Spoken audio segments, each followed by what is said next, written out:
Chapter 406. This was a grand celebration banquet, and there were at least 1,000 guests present. However, there were not many people around Duque. Due to the fact that the army had been forced to retreat with a single flag, the local nobles who did not know the truth did not know who was responsible for the elves' ridiculous reversal of victory. Moreover, Duque's background was too great. He was the deputy commander of the alliance, and all of his subordinates were kings. In theory, after Wuxia Chronicles joined, the wizards would be provided to Duque. In the end, those who dared to show their faces in front of Duque were at least local lords or counselors. Duque dealt with them with a formal smile. However, Duque could instinctively feel the contempt in their bones. At first, one or two of them could be said to be misunderstandings, but towards the end, even Kale, who was by Duque's side, did not look too good. This was because more than one counselor could not help but use their spiritual force to test Duque. They seemed to want to know how Duque, with his weak strength as a Morning Star wizard, was able to become the deputy commander of the alliance.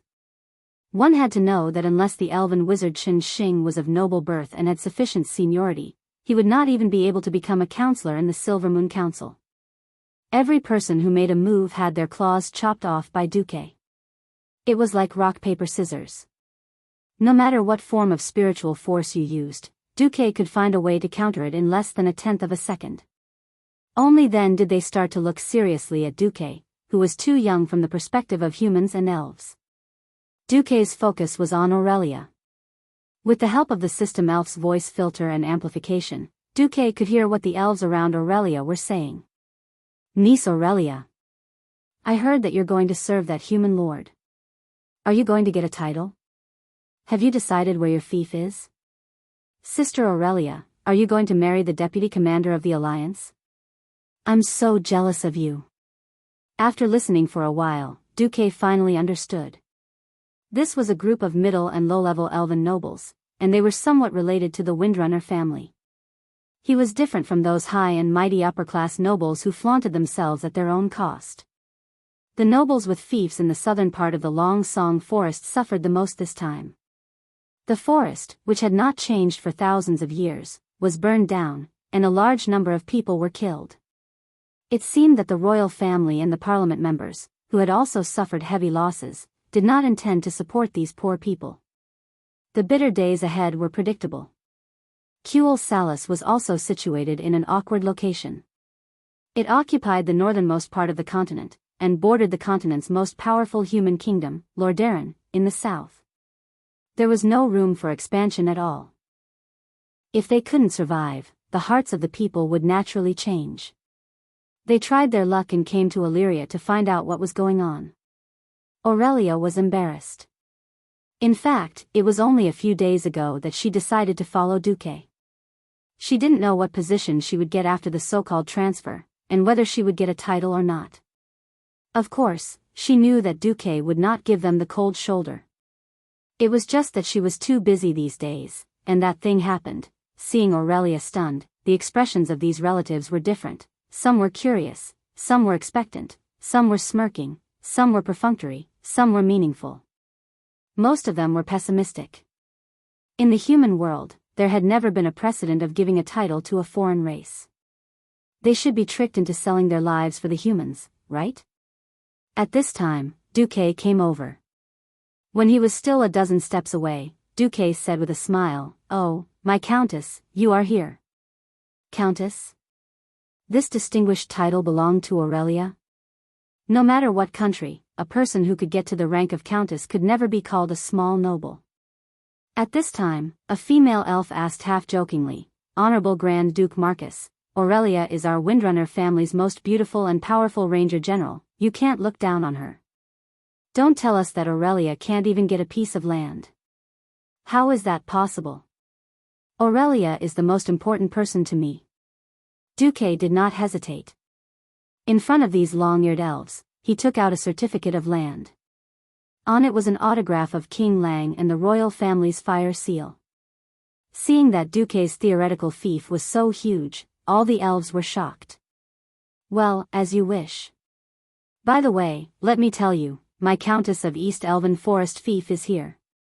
Duque gently held Aurelia's hand with his left hand and circled the map with his right. This circle did not scare the elves to death. According to the map, this was already a forest of more than 1,000 square kilometers. How was this a countess' fief? Calling it a duke's fief was too big. Aurelia actually became a real duke of a human kingdom? This news was like a stone that caused 1,000 ripples.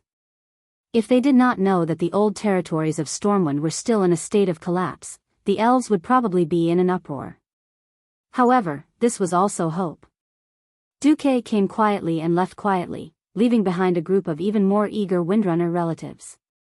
Late at night, after the banquet ended, Duque returned to the state guesthouse, only to find Gavinrad stammering and scampering away near the door of the room. This could only mean one thing: Aurelia was here. The melodious sound of a harp came from the room. The ranger and the harp were the best combination. God had blessed them with the most flexible fingers, and the superb fingering required to pluck the strings was as easy as eating and drinking. However, it was different from any song that Duque had heard before. The sound of the harp in the night was indeed melodious and delicate, but it seemed to be narrating an endless sad story. Aurelia, what happened? Putting down the harp, Aurelia walked lightly to Duque and hugged Duque. Duque could clearly feel the rapidly expanding wetness on his shoulder. My parents died in battle. It was a light sentence, but it was like a bolt from the blue to Duque. According to Duque's memories of Aurelia's history, the one who should have died in battle was her youngest brother, Riras. Now that Lilith was fine, Duque had confirmed it repeatedly before the banquet. Who knew that it was her parents who had sacrificed themselves? Didn't I repeatedly tell you to evacuate your relatives? Duque's body trembled along with Aurelia's. Yes, they actually arrived at Silvermoon City a long time ago, but they went back without us knowing. As a ranger lord. Aurelia choked. I know that this is their responsibility and their honor, but I can't control myself. Tonight, I feel so uncomfortable that I'm going crazy, but I have no choice but to pretend to be the most dignified and noble. I have to put on a smile to face all the guests and deal with the distant relatives who can't live on anymore. Chapter 407. No wonder. No wonder. No wonder, Duque had heard Aurelia play the harp more than once. Most of the time, he could tell that Aurelia was singing about the beautiful life of the elves in Quell Thuraz, reminiscing about the peaceful days when they walked in the forest. Most of the time, he could tell that in order to protect this beauty and peace, Aurelia did not hesitate to risk her life. But now, the beautiful forest and her hometown were burned to the ground, and her parents died in battle. Duque had never experienced the sudden death of a loved one, and he could not understand how it felt to have a loved one who had accompanied him for thousands of years suddenly die. At this moment, Duque fell into a state of remorse and self-blame. He had never seen Aurelia's parents, and he did not imagine what kind of situation it would be after seeing them. But the Aurelia in front of him, drowned in tears and sorrow, really existed. Looking at that beautiful and sad face, Duque's self-blame in his heart grew heavier. If only I had done a few more steps, even if I had to tie them up, to ensure the safety of Aurelia's parents, then it would have been better. If only I had not allowed the tribe to attack Cule Salis, perhaps such a tragedy would not have happened. If only, after coming to this world, especially after becoming the Alliance's deputy commander, Duque had told himself more than once that he was a man of great things. For the future of himself and Azeroth, he could not be soft-hearted. It was with such a mentality that Duque could calmly look at the life and death of tens of thousands of people, or even hundreds of thousands of people. Because in Duque's heart, these people should have died in history. I did not kill these people, but I saved more people who should have died or died tragically. For example, Lang, who should have knelt long ago, or the fourth son of the Windrunner family, who should have been killed by Talon Gorfiend. In the end, Duque was still the young transmigrator. He was also often proud of his achievements. But now, when death really happened to the people around him, Duque found that he still couldn't take it. Duque's mind was in a mess. At this moment, a slender finger pressed against Duque's lips. I'm sorry, Duque. I've always been too demanding on you. I want you, who carries the future of the world's humans, elves, and dwarves, to accompany me in my madness. I know you can't do it, but I still want you to extinguish the forest fire. Tonight, Aurelia was very weak. In front of Duque, she was no longer the smart and capable ranger general. She was not the Valkyrie on the battlefield. Instead, she was a weak woman who needed comfort. Her bright red lips parted slightly, and Duque unexpectedly kissed her. It was very, very soft to the touch, but it had a kind of inexperienced and clumsy feeling. However, Aurelia still responded positively to Duque. Duque suddenly felt that Aurelia's body was a little cold. He didn't know why. Although he knew that he was taking advantage of her, Duque had a feeling that if he let go, he would regret it for the rest of his life. Slowly, Duque's hands began to explore. At this moment, Aurelia, whose vital part was touched, suddenly tensed up. Then, her eyes gradually brightened, and brightened again. It was a look of temporarily forgetting the pain and confusion in her eyes. She pursed her lips tightly, and then, a little abruptly, she smiled. Damn it, I'm really not like myself now. Although she was still crying, a sincere smile appeared on her face. My name is Aurelia Windrunner, the head of the Windrunner family. The heroine of the Troll War. If I cry like a weak person for comfort, and then some bad guy takes advantage of me, then I'm too weak. Duque, don't you always call me the Great Demon King in secret? Duque shook his head decisively, refusing to admit it. Then I'll give Duque Hero a chance to challenge the Great Demon King. Remember, the chance to challenge the Great Demon King doesn't come every day. If you fail this time, you'll have to wait 1,000 years for the next chance. Pfft, 1,000 years? The future Azeroth was a dangerous world that could be destroyed 100 times a year. 1,000 years, Duque decided to do it. Seeing Duque's fighting spirit, Aurelia had a crying and laughing expression. Look at your small body, I don't need to bully you in close combat. I won't attack you, and I won't leave this room. As long as you catch me, the Great Demon King will be at your mercy. It's settled then. The battle began. At first, Aurelia was still thinking if she should go easy on him. In the end, she realized that she was thinking too much. If she couldn't attack the sorcerer's body, Duque had 10,000 ways to deal with her. The shameless Duque instantly froze the entire room. The ice kept increasing in size, quickly reducing the space in the room. Aurelia gave up after dodging a few times. She put her hands on her waist, looking like she was going to fight Duque head-on. As the most charming woman among the Windrunner sisters, her figure was also the most voluptuous. The high jewel peaks on her chest perfectly displayed the beauty of the large arcs and the violence of the mass. However, when it reached the waist, it softly narrowed, and further down, it outlined another perfect arc. Aurelia crooked her finger at Duque. Suddenly, a system notification appeared. Aurelia Windrunner used taunt on you. Do you want to activate the boss battle mode? Duque randomly clicked a yes.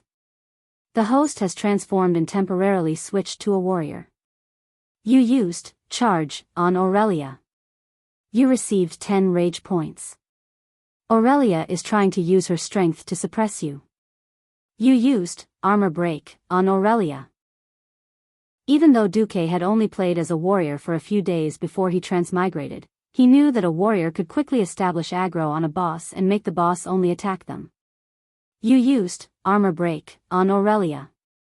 You destroyed her outer armor. You used armor break on Aurelia. You destroyed her chest armor. You used armor break on Aurelia. You destroyed her crotch armor. After 3 armor break, the warrior Duque realized that he couldn't use armor break anymore because there was no place to use armor break. At this time, Duque's attacks didn't seem to be going smoothly. Aurelia smiled lightly. Your attack was parried by Aurelia. She used counter storm on you.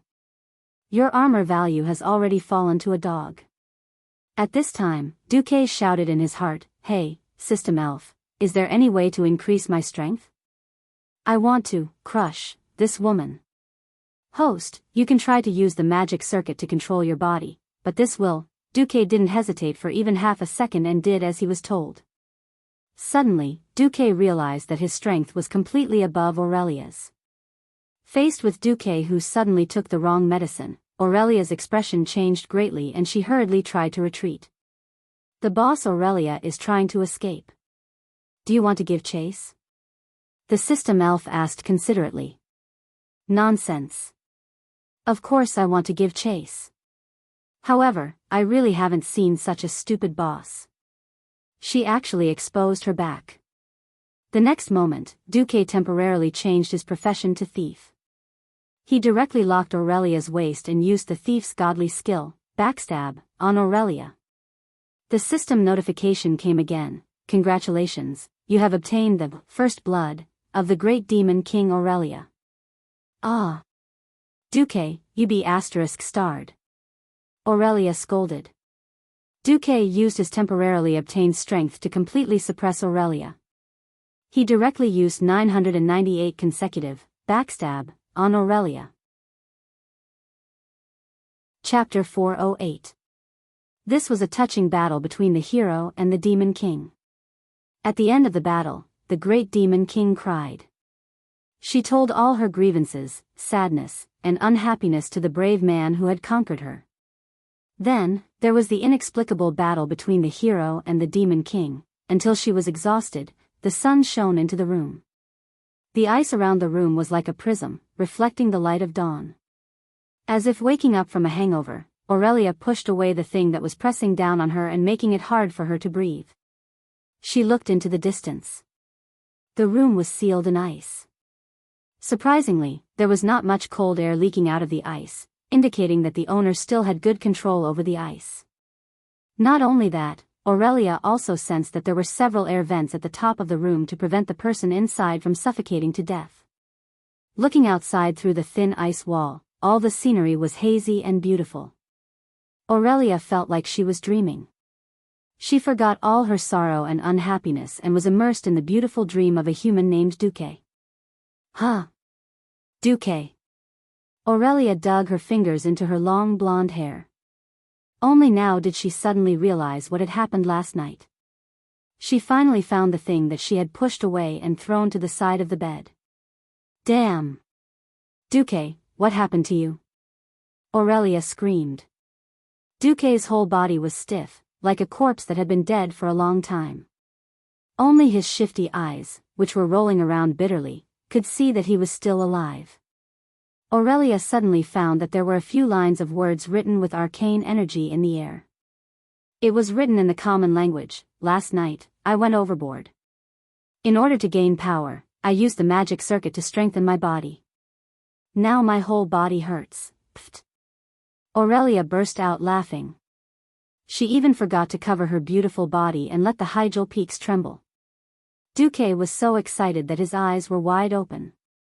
Unfortunately, he could only stare. Aurelia quickly wrapped herself in the blanket and carried Duque to the bed. Then, she lay on her side and slept next to Duque.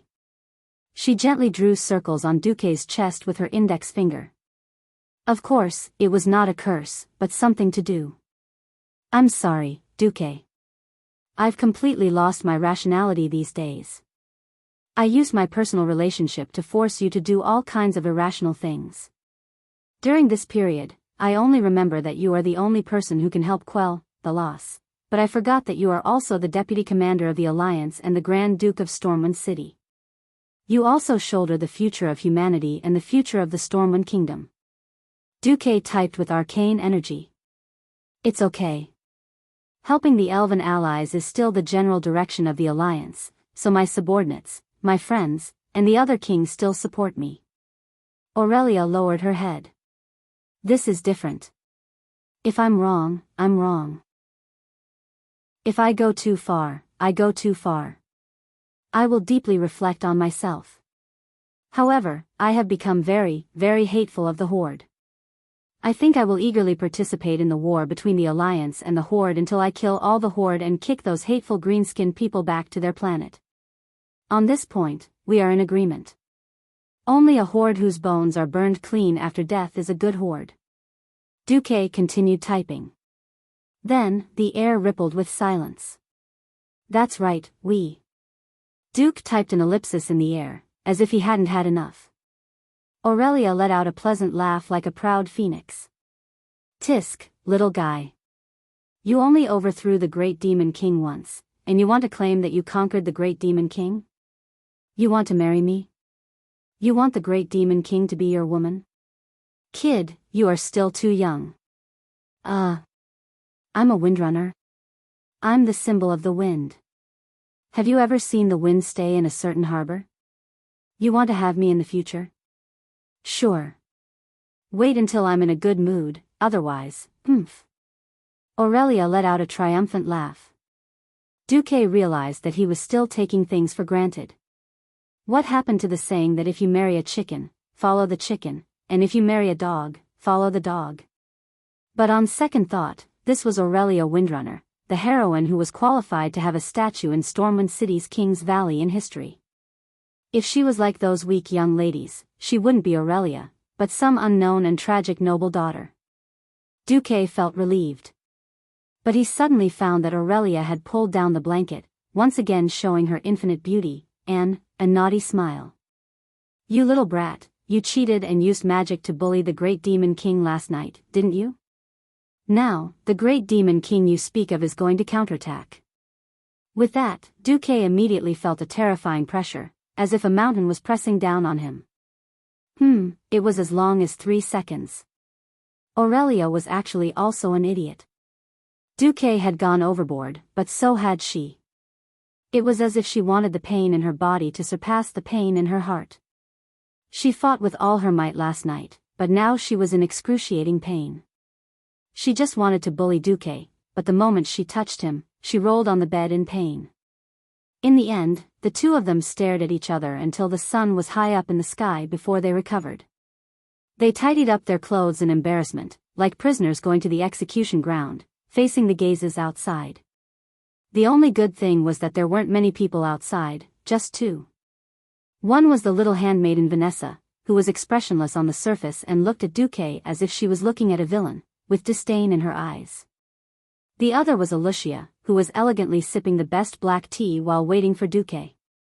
Seeing Duque and Aurelia come out together, and glancing at their expressions, Alicia seemed to have an indescribable feeling. The eldest daughter of the Berev family adjusted her mentality well.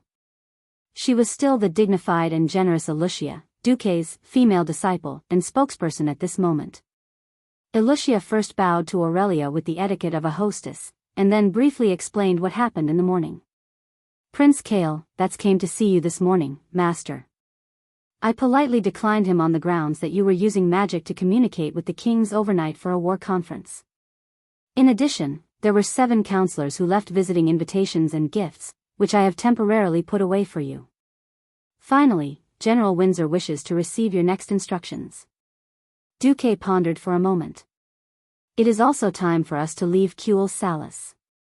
Duque finished and looked at Aurelia. To be honest, Duque had enough of the High Elves' arrogance and various kinds of idiocy. If it was not for the 3 Windrunner sisters who shone in history, Duque would never have tolerated the High Elves' arrogance. The eldest sister, Aurelia, was one of the 5 heroes of the expeditionary army. The second sister, Sylvanas, ruled over the forgotten in history, and later became the chief of the tribe. The third sister, Windsor, was the leader of the most hardcore hawks in the Alliance, the Silver Covenant, and was the vanguard against all kinds of foreign enemies and tribes. The 3 of them were the top talents, 1 in a million. If it was not for them, would Duque have come to suffer like this? However, it was time to leave now, and he had confirmed that most of these elves were fellows who deserved to die. Duque no longer had any reluctance to leave. Facing Duque's gaze, Aurelia took out a blue badge and wore it on the left shoulder of her ranger cloak. Aurelia said proudly, I am Windrunner, the Ranger General under Grand Duke Marcus of Stormwind, Aurelia Windrunner.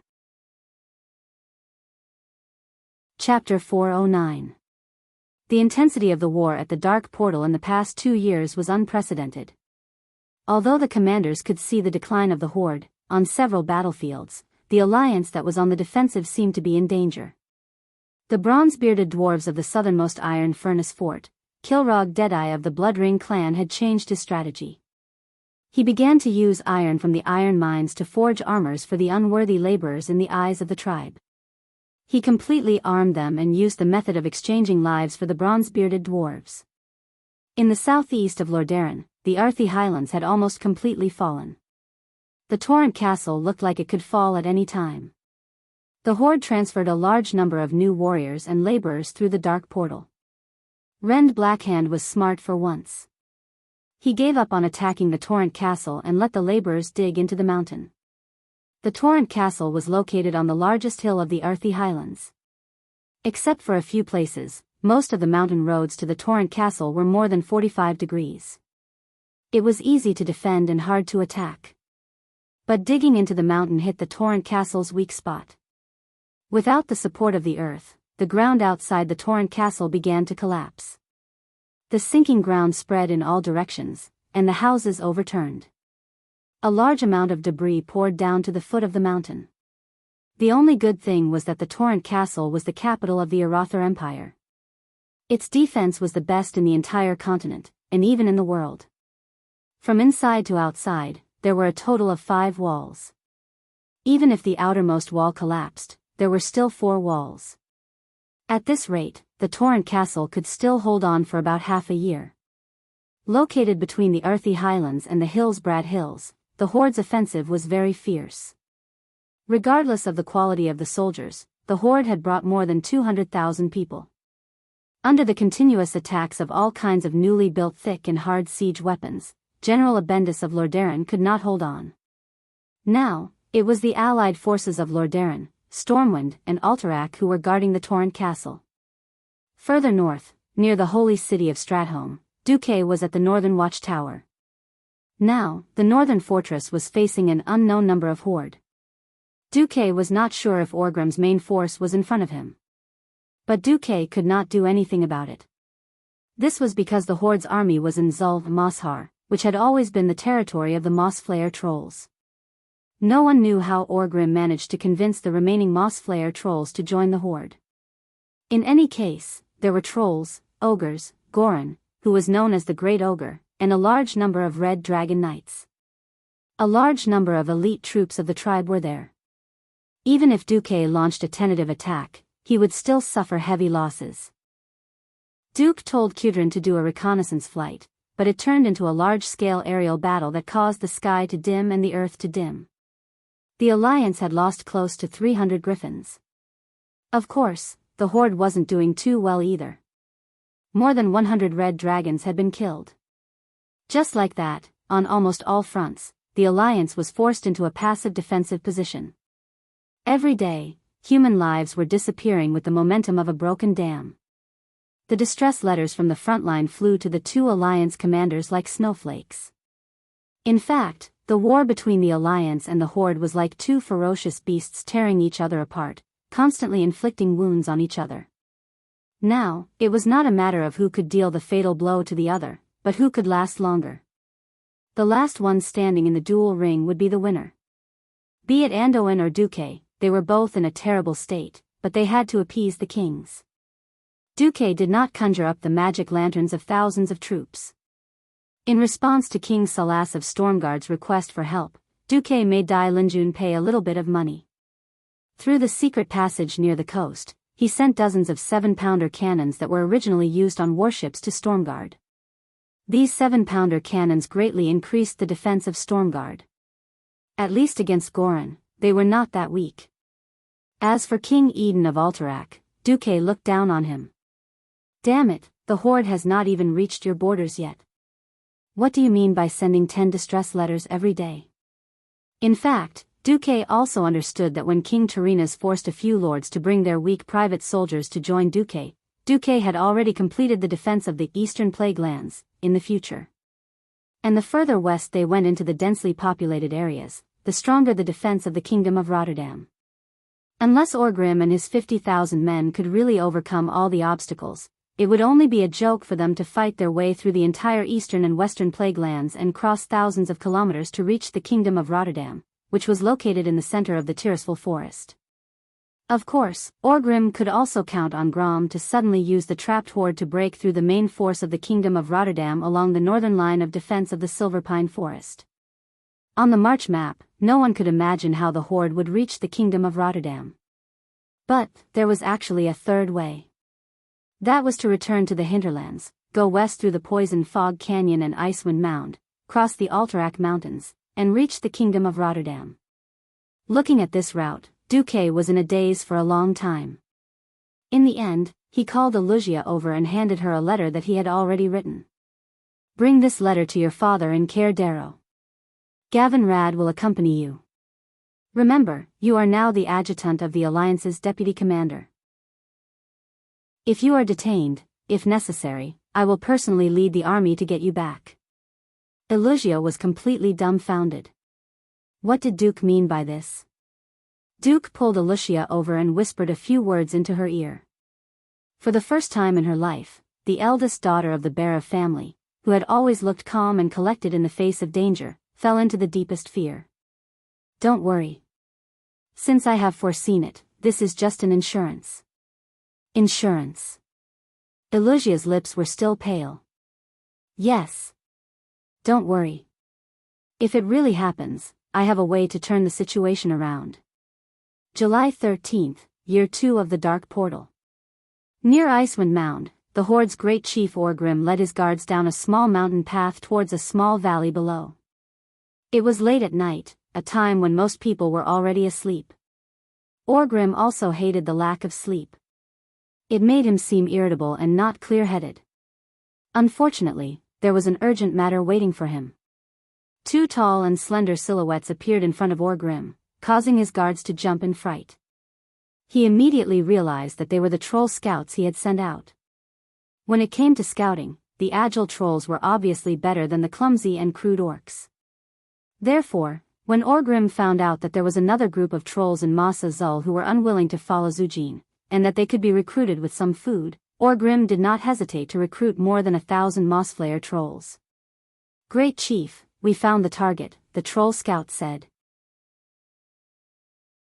Chapter 410. It was a valley. To be more precise, it was not a valley. It was more like a small pit. It was about 6 meters wide and 5 meters deep.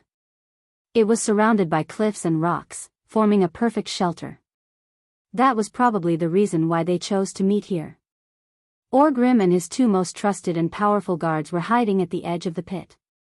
His troll subordinates scattered a lot of leaves and smelly things on him. As much as the great chieftain disliked these things, he and his guards put up with it. Not long after, he heard a sound. Following the direction of the sound, Orgrim saw a creature the size of an orc laborer clumsily moving towards the bottom of the valley. Orgrim gripped the doomhammer in his hand tightly as he stared at the newcomer cautiously. The creature leaned against the cliff and panted heavily. Then it stood up and looked around. Hey! The cloaked figure called out softly. I'm here. Orgrim replied. He stretched his body and crawled out from the pile of leaves to the empty area at the bottom of the valley. The mysterious figure stood up straight. When he got closer to the chief, his breathing quickened. Orgrim also noticed that there was a short axe hanging on the man's waist. It was a completely different item compared to the troll's junk. It was well made and had no signs of wear. It was obvious that the man had never used it before. Are you Doomhammer? The man stammered, his body involuntarily shrinking back. Can you speak the common language? I am Orgrim Doomhammer, the leader of the Blackrock clan, the chief of the tribe. I can understand your language. Orgrim used the standard common language to answer. And you, are you the one who sent me the secret message? This was a secret meeting.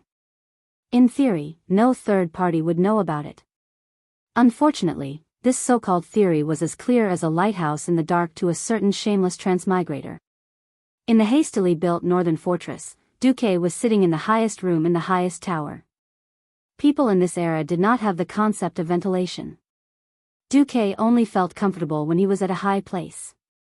Duque lightly tapped the table with his index finger as he felt the cold wind that almost forced its way in through the firing hole. A cold breeze blew past Duque's back. Duque didn't even turn his head to know who it was. "Yo, my dear, how was your harvest today?" Aurelia's face reddened. She pretended to be indifferent and snorted, "Humph. Who's your darling?" Duque face-bombed. He was also puzzled. How could a mature and beautiful domineering woman suddenly change into a tsundere? "But judging from your expression, you must have had a good harvest, right?" "Fortunately, I killed a few twin-headed ogres with my double arrow. Now they've all retreated into the mountain paths." The twin-headed ogre was very difficult to deal with. Not only was its skin thick enough to block ordinary swords, but it also had 2 heads and 3 hearts. Either one of its heads or all 3 hearts were pierced through. Otherwise, the ogre would not die. Duque had seen it with his own eyes.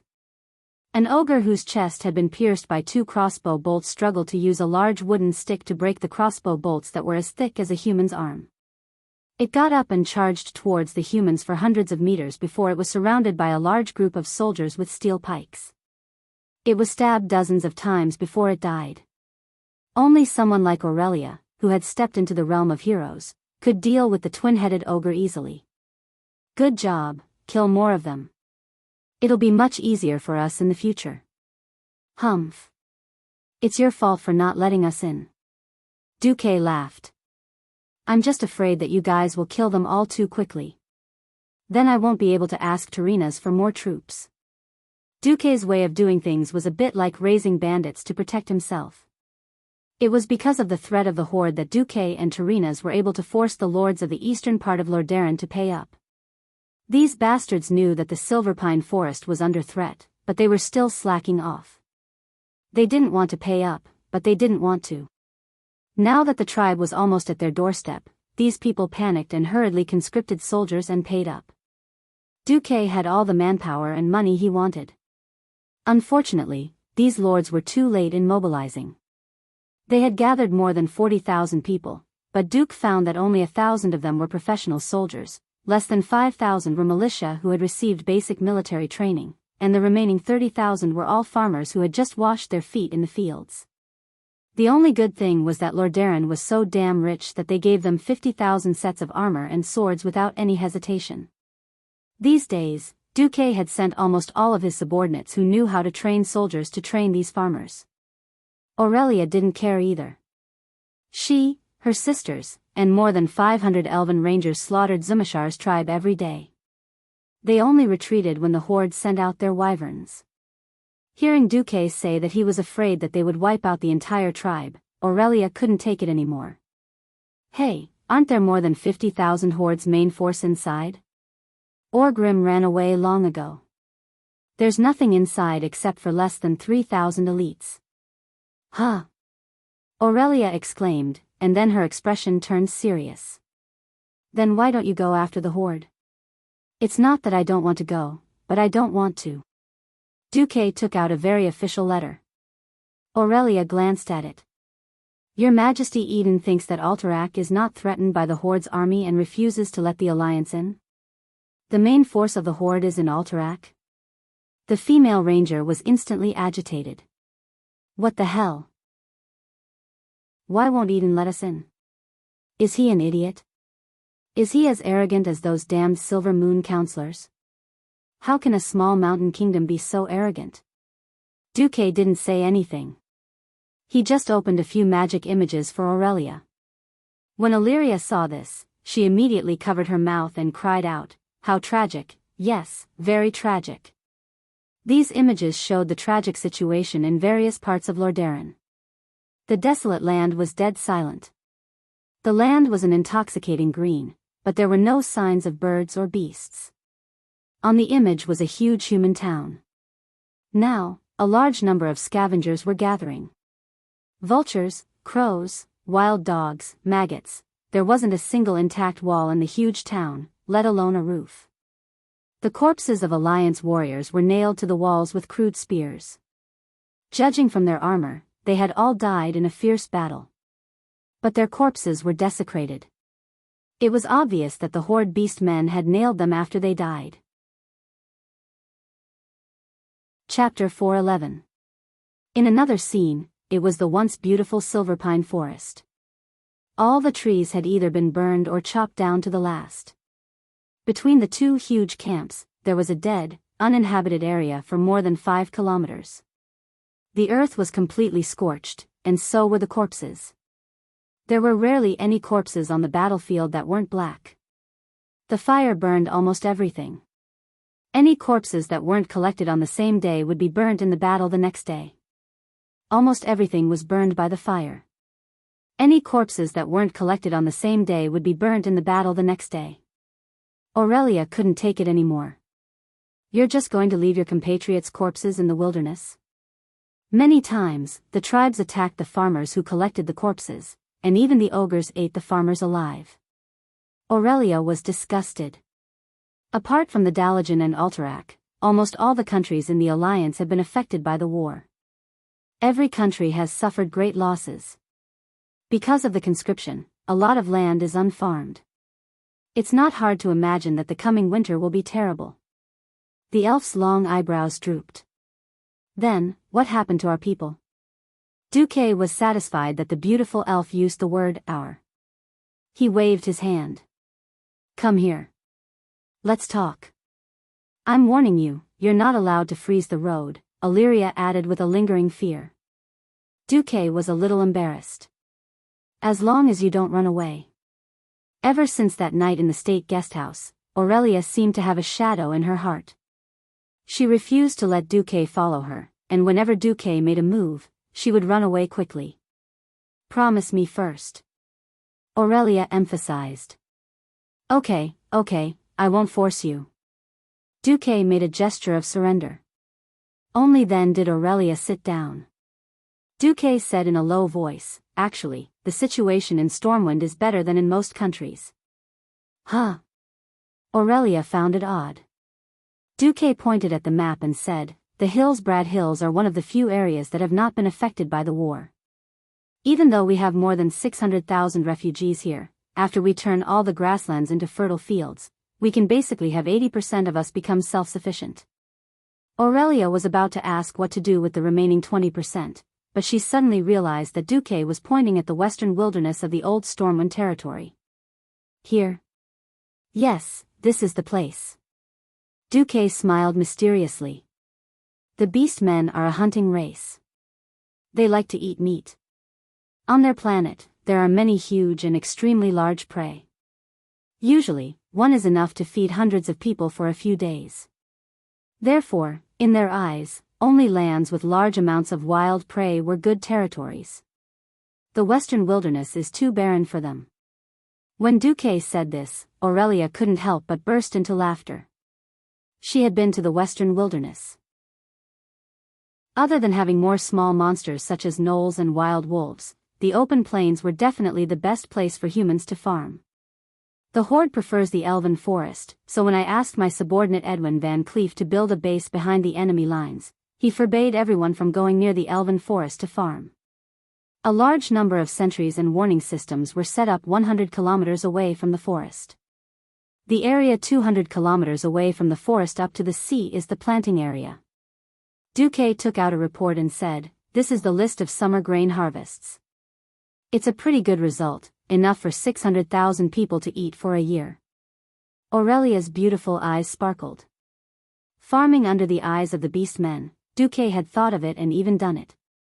In order to prevent the grain from spoiling due to moisture during shipping, I also invented a method to transport the grain in rubber bags after it is dried. This can reduce most of the wastage on the sea. Previously, every bag of wheat would spoil on the way. Now, only 1 bag spoils for every 10 bags. Sitting in front of Duque, Aurelia rested her elbows on her knees and cupped her face in her hands. She stared at Duque and said, I really don't know where you get so many ideas from. Sigh, it's because you're so outstanding that I thought you were omnipotent. Ahem. Duque coughed dryly. I'm not the god of creation. Alright, in your expectations, can we kill all the Horde? Duque spread his hands and admitted, we can win, but we can't kill them all. I've calculated that even if you kill every orc in the world of Azeroth, there are at least 2 million tribes on the planet called Draenor opposite the Dark Portal. Aurelia's expression was a little gloomy. However, I will let the flag of the Alliance be planted in every corner of Azeroth as much as possible. At this time, a slim figure appeared at the top of the stairs. Aurelia frowned and said, Sylvanas, how many times have I told you that our identities are different now? You have to knock on the door to see Duque. I really want to knock, but what if I miss something good? Queen Sylvanas had a sly smile on her face. Aurelia blushed and bit her lip gently. Sister, that's enough. Duque smiled and asked, Sylvanas, what's the matter? Nothing, I just want to confirm whether our Windrunner family's ranger is your free mercenary, or is he really your vassal? Sister, don't cause trouble for Duque. Aurelia was a little anxious. She thought that Duque was just helping her out that day. After all, in the human kingdom, there had never been a precedent of conferring a high elf as a hereditary noble. Queen Sylvanas shrugged and said, we have more than 200 people joining. Many of them are just looking for hope. It's not like I want to ask. It's fine as long as I have a forest. Oh, I see. Then I'll just give it to you all. Duque was prepared and took out a document. Can one of you please call Sasha and Lilith over as well? The Windrunner sisters were dumbfounded. This was a conferring document personally signed by King Langrin. As an almost independent duke, Duque had the power to confer titles below Baron, but viscounts and counts had to be approved by the king. In this era, the nobles were the vassals of the king's vassals, not the king's vassals. Duque could have no more than 3 counts as his direct vassals, and Duque's vassals did not have to follow the king's orders. The Windrunner sisters did not expect Duque to move so quickly and actually get the document approved. Aurelia was the Countess of the East Elven Forest. Sylvanas was the Countess of the East Twilight Forest. Sasha's fief was the original Steel Lake, now Wind Lake, so she was the Countess of Wind Lake. Lilith's fief was the Blackwell Pumpkin Farm, so she was the Baroness of Blackwell. All hereditary titles. Chapter 412. Wow, it's an official hereditary title? Then I'm a lord now too. Ha ha ha. The third sister, Sasha, was the most excited. She took the document and looked at it carefully again and again. After confirming it, she was so happy that she spun around a few times.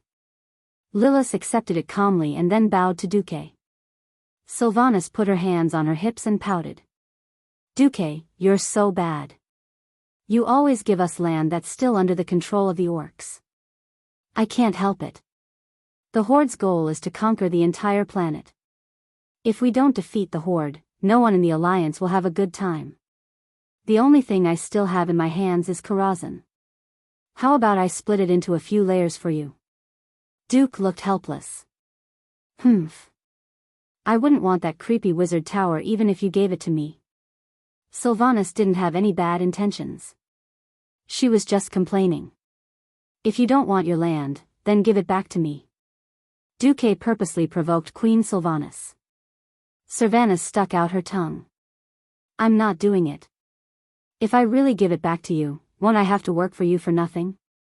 No, I have to show off in front of my subordinates. With that, she ran away like the wind.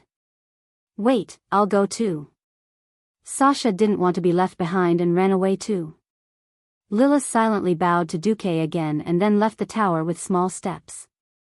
Thus, only Aurelia and Duque were left. Aurelia suddenly realized something. Her expression changed. Duque, you. Aren't you giving us most of your land? Duque laughed and pointed at the map. No, to be honest, I don't care about land at all. In fact, Lang doesn't mind me being a king either. But when the enemy is right in front of us, it's not a good thing to split up and establish a country. Aurelia nodded.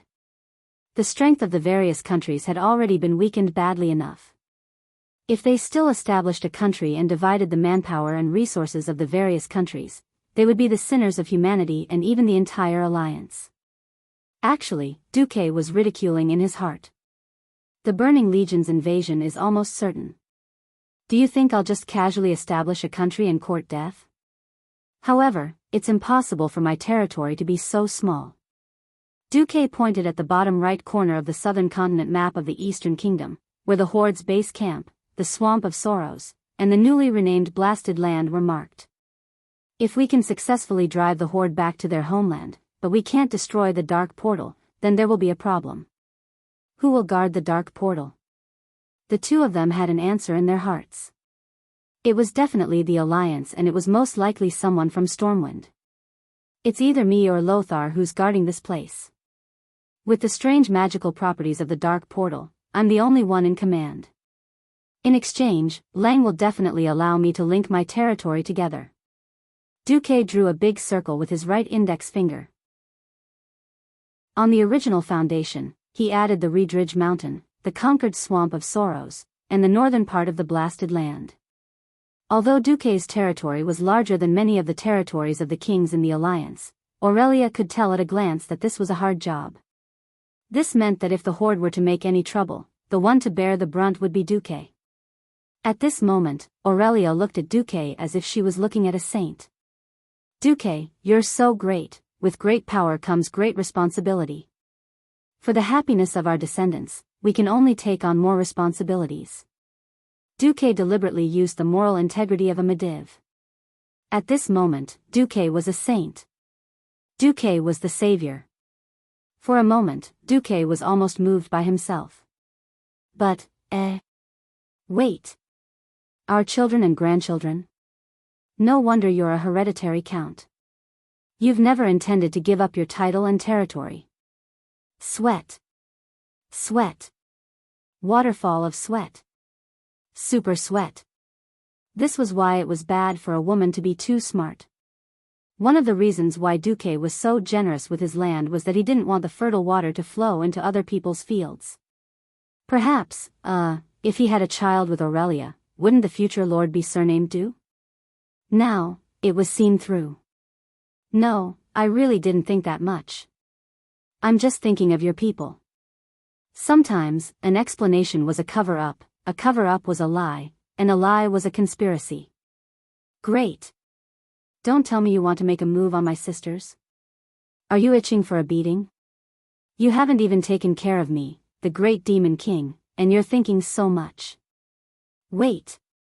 Why did the topic change so much? I really don't have any thoughts about your sisters, I swear. Then, he didn't know what happened. In order to prove his innocence, Duque kissed her. Aurelia seemed to be a little angry at first, but under the passionate kiss, her eyes gradually blurred. Then, for some reason, it became the second round of the Brave versus the Demon King. The battle with Aurelia was a private matter, after all. Following that, Duke began to make his preparations in secret. If he didn't guess wrong, that major event in history happened recently. It was the 16th of July. On this day, the entire Lordaeron continent was still filled with the flames of war, but the king of Alterac, Eden Pirinold, suddenly called for an emergency meeting. All Alterac generals and nobles above the count rank had to attend. You summoned us, your majesty. The one who spoke was General Haas, the commander-in-chief of Alterac's army. He stood at the half-open door of the palace. A group of generals stood behind the muscular General Haas. Through the wide-open door, they saw all the upper-class nobles of Alterac, led by Duke Barav, who had the most prestigious position among them, gathered together. Haas frowned slightly. He saw that the nobles had the same doubts as them. What matter would require all the nobles and generals to be gathered? If it was to allocate military funds or recruit militia, there was no need to summon all the important people in the military and government. The generals and nobles had a bad feeling. Come in, my generals. Eden spoke loudly. Everyone could feel that the king was trying to calm his voice, but it seemed to be unsuccessful. I just received an authoritative report that the main force of the Horde is indeed marching towards us. And the leader is their strongest chief, Orgrim Doomhammer. They've obviously chosen to cross the mountains to the north of Alterac to attack Lordaeron. This way, they'll be able to pass through the defensive line built by that brat Duque and approach Lordaeron from the southeast.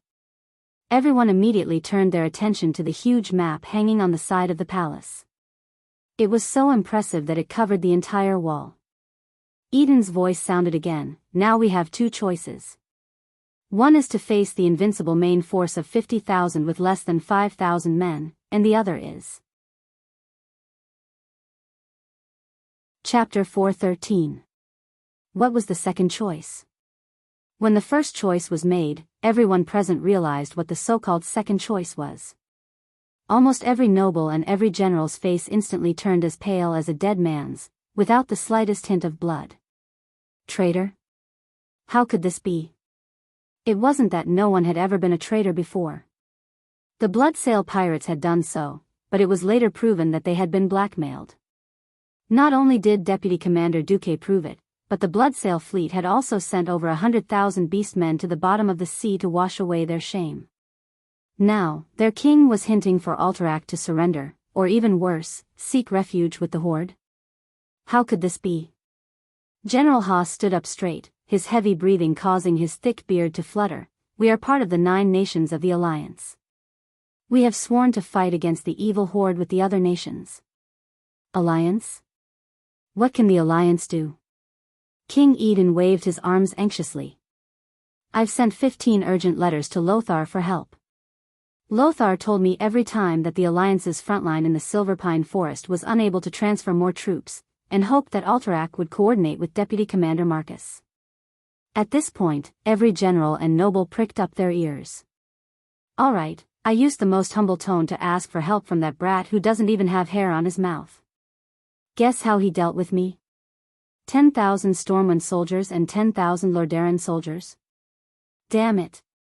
They were still peasants 3 weeks ago, and it would take at least a week for them to reach Alterac. Bastard. The horde's main force is right under our noses. Duke Berev's eyebrows twitched. General Haas seemed to want to defend Duque. Your Majesty, you know that Alterac's mountain roads have always been terrible. From receiving the news to sending reinforcements, Sir Marcus has already done his best. Shut up. Haas. Eden questioned loudly. Detecting the enemy's movements is that brat's responsibility. If he can't do it, then he's neglecting his duty. Where are they now when Alterac needs the Alliance? Let me tell you, not here. 7 days? Will they come to collect our corpses in 7 days? Faced with the threat of death, the nobles of Alterac trembled. We can hold our ground with Alterac's terrain. Hold fast. The king sneered. His next move made their fear rise to another level. With a wave of his hand, a frozen orc specimen that had been dead for a long time was pushed in from the side door by the guards on a cart. Eden gave a vivid example of what all the noble beast men looked like. My God. They're as tall as the trolls, but as sturdy as 2 trolls. Damn, look at his muscles, his sharp fangs. Will he eat people? When the 3 guards forcefully brought in a huge war hammer and threw it on the ground, the floor tiles were smashed to pieces. All the nobles' faces were drained of blood. Their eyes bulged as they stared at the cracks spreading on the floor tiles. The king's voice rang out again. Do you see that? My vassals. It takes 3 people to lift their war hammers, but these guys are swinging our shields effortlessly like children's toys. No one could stop them. 7 days. What a joke. 7 days is enough for them to kill us all 3 times over. They've already destroyed Stormwind City, half of Kuel Salis, and swept through the Arthi Highlands. If we don't do something, their next target will be Alterac. A trembling noble asked, the Stormwind soldiers within our borders really can't do anything? When Lang's Stormwind army needed help, Alterac gave them food and even gave them their own land to take refuge. What did Lang do to us? For the sake of the holy light, they actually took root on the land we lent them for refuge. At this point, the nobles' expressions turned ugly. It would have been fine if it was just to save the refugees. As long as they blocked the food supply, they could force the people of Stormwind to become cannon fodder. But now? They saved the refugees, but the refugees seem to have taken over the land and refused to leave. Opening up land and building a city, making their camp stronger than the Broken Ridge Castle on Alterac Mountain. Wasn't this like saving a bandit, and the owner was chased out? We joined the alliance to obtain the power to protect our kingdom, but now that the horde is right under our noses, where is our precious alliance? They've already abandoned us, don't you understand? He knew that his voice was close to hysteria, and he tried to calm down. It's time for every kingdom to think for themselves. I have to think of Alterac's interests first. Any other king would have done the same. King Aiden's words made sense, and the nobles and generals were speechless for a moment. Alterac was the smallest of the 7 human kingdoms, with less than 10,000 soldiers. After losing a few regiments, Alterac was left with 5,000 soldiers and less than 100,000 citizens. They were no match for the horde's ferocious main force. My generals, my vassals, the situation has changed, Aiden reminded everyone. Aiden reminded everyone, noticing that he was sweating as well. Almost everyone noticed it too. We don't have many choices. For example, Alterac will no longer be a part of the alliance. Believe me, this is pretty much the only option for us. For example, a non-aggression treaty. We will not disturb their advance in the mountains, and they will guarantee that Alterac will remain unscathed. Everyone below was shocked, and a violent uproar quickly spread. Most of the generals seemed to have fallen into disgust, anger, or sorrow, while the nobles looked uncertain. Your Majesty. You're forcing us to become the slaves of those cruel, bloodthirsty beasts who only know how to slaughter cities. Sign a contract with those beasts? Your Majesty, are you sure they won't get hungry and eat us first? Aiden sharply noticed the shift in the vassal's thoughts. I'm glad that the horde's chief, Orgrim Doomhammer, is a wise leader who speaks the common tongue. I've obtained his promise not to attack us in exchange for us not cutting off their advance. Please note that we no longer have a choice. Everyone, please sign this contract to agree to our next actions. Let us Alterac embrace our destiny together. Chapter 4:14. No. I'm against this plan. Haas stepped forward agitatedly, but he was stopped by over 10 fully armed royal guards. I won't agree. Alterac's soldiers won't agree either. Then we'll use the excuse of shifting our defenses and send them away. King Eden said coldly. No. I'm still against it. Haas was held down by several guards. He struggled and roared, this is blasphemy against the entire human race. Shut up. Haas. You swore to be loyal to me, even to the ends of hell. General Haas was stunned. Can we trust the chief of the tribe? A low-ranked noble, Valander, asked. His words represented the thoughts of many nobles. Seeing many nodding, Eden sighed in relief. If they asked this, it meant that they had already accepted the agreement. The only thing stopping them was their doubts about whether it could be carried out. We have no choice. Eden replied slowly, as long as they want, unless they give up on Alterac, we and everything we have will be destroyed. Of course, if they go back on their word, we'll still be finished. But if they stick to their word, Alterac will live. No matter what the price is. All right, make your choice. Gentlemen. Eden waved his hand, and over 100 royal guards rushed out from the side door, surrounding all the generals and nobles. No one knew what the consequences of refusing to sign the agreement would be, but it obviously wouldn't be anything good. It was obvious that the king had spoken to his hardcore faction. Over a third of the nobles and generals signed the agreement, stating that they unconditionally agreed to all of the king's policies against the alliance. They signed their names and stamped the wax. Once they sat on the king's chariot, it meant that once Eden officially fell out with the alliance, they would have to bear responsibility as well. The remaining 2/3 were hesitant. The neutral faction and Duke Barev's connections all looked at the other person in power in the kingdom, Duke Barev, whose power was second only to Eden. Duke Barev, who had been silent all this time, slowly raised his head like a rusty machine. The Barev family objects. Perhaps it was because of fear, but his voice was clearly trembling. It did not sound like his previous voice. Eden didn't mind. Anyone's voice would change under extreme anxiety and panic. Eden stroked the hilt of the sword at his waist and let out a long sigh. My old friend, I'm sorry I didn't discuss this with you beforehand. From the way I see it, you've already made your choice when you gave little Alusia to that brat who stole the highest position in the alliance. Your heart is no longer with Alterac. Are you planning to ally with those damned refugees to steal Alterac's land and throne? Like a bolt from the blue, Duke Barav was completely stunned. He looked at the king but could not say a word. I'm sorry, but you can no longer represent the Barav family.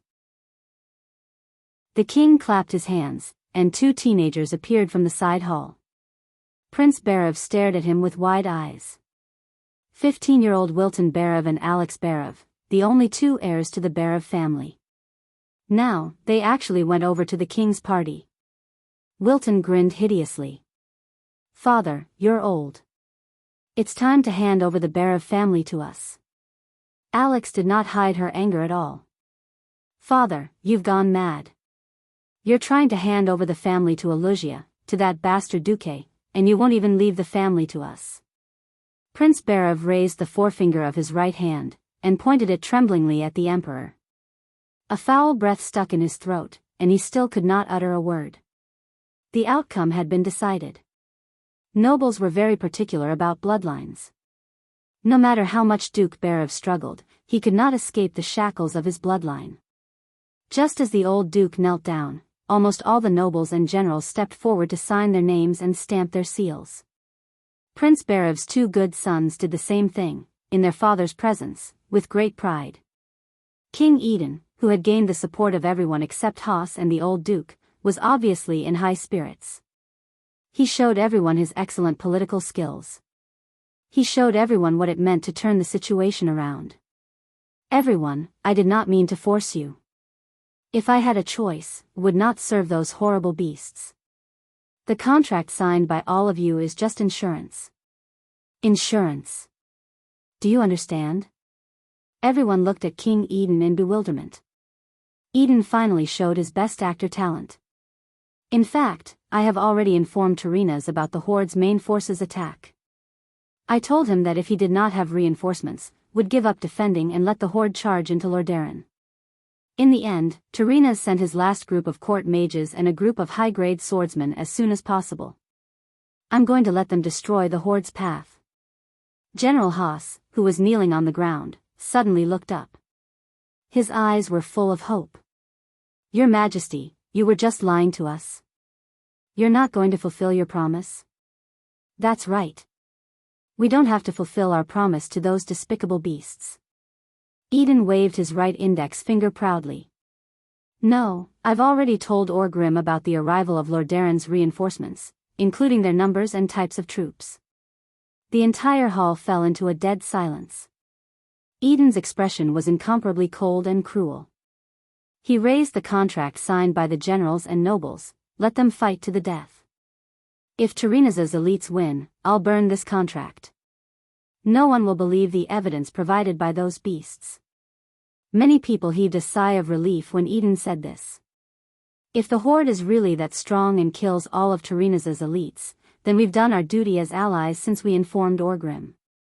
We can join the Horde without worry. If the Horde won, wouldn't that mean that the last of Lordaeron's elite guards had been destroyed? What difference was there between Lordaeron and a weak girl who could be raped at will? Hiss, in the main hall, there were countless sounds of inhaling cold air. They suddenly realized that this was the king they were familiar with, the cunning and astute king. Regardless of the situation, Alterac would be the winner. For a time, the hall was filled with heated discussions. Almost every noble and general had a smile on their faces. To be able to turn such a huge crisis into a sure win, as expected of His Majesty. As expected, this is the way of survival for us Alterac. A group of people complimented King Eden as sickeningly as they could. At this time, Eden suddenly received a message. The Horde's messenger had arrived. Chapter 4:15. Eden frowned as he listened to the servant's words. This wasn't within his expectations. He ordered the guard, tell the tribe's envoy to wait for a while and arrange for them to be in the secret parlor. I'll meet them later." What the king didn't expect was that the moment he finished speaking, a voice that sounded like a human's voice came from the entrance of the hall. Didn't King Pirold decide to make Alterac the strongest member of the tribe? As a member of the tribe, there shouldn't be anything you need to hide from me, right? The 15-meter-tall, 3-meter-wide door was kicked open. Accompanied by this rumble, a loud and clear commotion suddenly came from outside the huge castle, followed by the sound of countless giant birds flapping their wings in the wind. The tribe's envoy appeared under everyone's panicked gaze. What envoy? That was a joke. No envoy would be as burly as this orc, emitting such a terrifying aura. He had reddish-brown skin that was different from most orcs, and he carried a huge black square hammer on his shoulder. The most frightening thing was that the hammer was stained with incomparably fresh flesh. With every step he took, a drop of blood or a small piece of flesh would fall from the hammer. Who are you? For a moment, the king almost wanted to order his guards to kill him. An orc had entered Alterac's palace, and if he was allowed to leave in such a dignified manner, it would be like mud falling on his pants. This was completely out of Eden's expectations. The consequence of this was that Alterac could only follow the tribe to the very end. The huge orc grinned, revealing a mouthful of intimidating fangs. "Aiden Pirinold, didn't you send a messenger to pledge your loyalty to me?" "My subject, I'm only here to express my joy at receiving your loyalty." "Is that wrong?" The king's face turned pale, cold sweat drenching his luxurious clothes. Orgrim Doomhammer. Eden's teeth chattered as a magical name leaked out from the cracks of his mouth. Who would have thought that the great chief of the tribe would come to visit in person? Was this a forced abdication or a showdown? Or was it both? "Ha! Aiden, my loyal subject, thank you for your information." Along with Orgrim's mocking words, a burly orc beside Orgrim, who had a severed hand and had turned his hand into a giant toothed blade, threw out a head with a sinister smile. Ah! It was Chaz Mat, King Menethel's personal court archmage. Someone recognized the severed head. At this moment, Eden felt that all the sweat he had shed had been frozen by the cold air. It's over. It was all over. He didn't expect that the tribe, which was supposed to be 2 days away from them, would organize a sneak attack. Now that even the Radiant Moon mage leading the team had been killed, the mages from the Rotterdam Kingdom who had been arranged to camp at the north of the Shattered Ridge were probably dead. Eden simply couldn't imagine how the tribe had managed to do all this without making a sound. However, it was clear that Orgrim's preemptive move had disrupted all his plans. Now, he only had 2 choices left. One was to resist and let Orgrim, who was already prepared, destroy his entire family. The other was to keep his promise and let Alterac join the tribe, and then walk all the way to the dark side. In the future, he would either be destroyed by the victorious alliance, or he would join the tribe and beg the tribe to give him a piece of meat after conquering the world. In fact, it wasn't just Eden's subjects who were hesitating. Eden himself was also hesitant. Even though Orgrim was considered a handsome man among the beast men, he was still too ugly and horrifying in the eyes of the humans. Eden couldn't help but shiver when he thought about how he had to lower himself to work for such a terrifying fellow. He couldn't help but feel a wave of unwillingness rise from the bottom of his heart as he stared at those mottled, sharp teeth. What if he could capture the chief of the tribe and use him as a hostage to prevent the tribe from attacking until the alliance's reinforcements arrived? If he succeeded, he, Eden Piraeus, would undoubtedly become a great hero of the alliance and the savior of the human world. His Alterac's reputation would greatly increase, and it would become a powerful country on par with Lordaeron. This idea was so tempting that it made Eden's heart palpitate. He couldn't help but glance at the royal guards who had already drawn their swords and were waiting by the side of the hall. Dreams were beautiful, but reality was cruel. Eden, who had tried to play both sides, didn't even get 2 seconds before his dream of being a hero was shattered mercilessly. A green claw landed on his shoulder, the sharp tip of the claw pressing against Eden's artery. A huge, invisible figure appeared beside the king of Alterac. Ah! Eden let out a low cry. It was a sword sage of the Fireblade clan. He had the ability to become invisible, and he roamed the Alliance's command center all year round, killing many mid-level and low-level commanders. He was a notorious sword sage in the Alliance. All of a sudden, everyone was stunned. This mysterious green-skinned sword saint did not kill him immediately. Instead, he reached into King Eden's robes and took out the contract signed by all the nobles and generals in the kingdom. He then threw the contract to Orgrim, who was standing at the entrance of the hall. Everyone only saw a blur, and the contract was already in Orgrim's hands. The chief opened it briefly, and a satisfied smile appeared on his face. The entire Alterac had fallen into the hands of the Horde. Whether it was to be destroyed or used, it was all up to Orgrim. Thank you all for your loyalty to the Horde and to me. I can make this promise as the great chief of the Horde. When the Horde rules over the world of Azeroth, everyone here will automatically become the Horde's agents to control the human world. A slap in the face, a carrot in the mouth. After intimidating them and controlling the situation, Orgrim cleverly adopted a more conciliatory approach. Rule over the human world. Below only one and above tens of thousands. It had to be said that this promise was indeed a beautiful blueprint for the Alterac nobles who had suffered for a long time in the 7 human kingdoms and had been ignored by the major countries for a long time. At least they had something to look forward to. All of a sudden, the eyes of the nobles lit up. Right at this moment, a teasing voice suddenly sounded out. Yo, Orgrim, you're digging up the Alliance's foundation right in front of me. You really don't take me or the Alliance seriously. Chapter 4:16. Before he heard the voice, Orgrim had already prepared a script in his mind to give an impassioned speech. The humans slandered us for being barbaric, bloodthirsty, cannibalistic, and massacring, but it was actually the remnants of the Southern Kingdom that spread the rumors. He could brag however he wanted, as long as the humans did as he wanted and started a peasant uprising in the Hillsbrad Hills. This would hold back the troops and attention of the Stormwind and Dalaran kingdoms so that the main force of the Horde could successfully take down Lordaeron. As for what would happen to the people of Alterac, Orgrim couldn't be bothered to care. He had hoped countless times that his opponent would be a straightforward warrior. Only then would he be able to show off his and the orcs' bravery. It was a pity that apart from Lothar, who seemed to have the courage to fight head-on, he only met Duke from the start to the end. In the eyes of the Beastmen, Duke was extremely despicable, but it was undoubtedly a very effective strategy to kill the Beastmen. Since the human commander was so despicable, Orgrim didn't mind using the same method to deal with the humans. Conquering a human kingdom without shedding a drop of blood. Even if it was the smallest human kingdom. This achievement was exactly what Orgrim, who was in desperate need of glory, needed. He needed this achievement to prove himself. After all, the continuous defeats had tarnished his reputation. When Orgrim met the messenger, he was afraid that it was a trap, but he also wanted to control Alterac.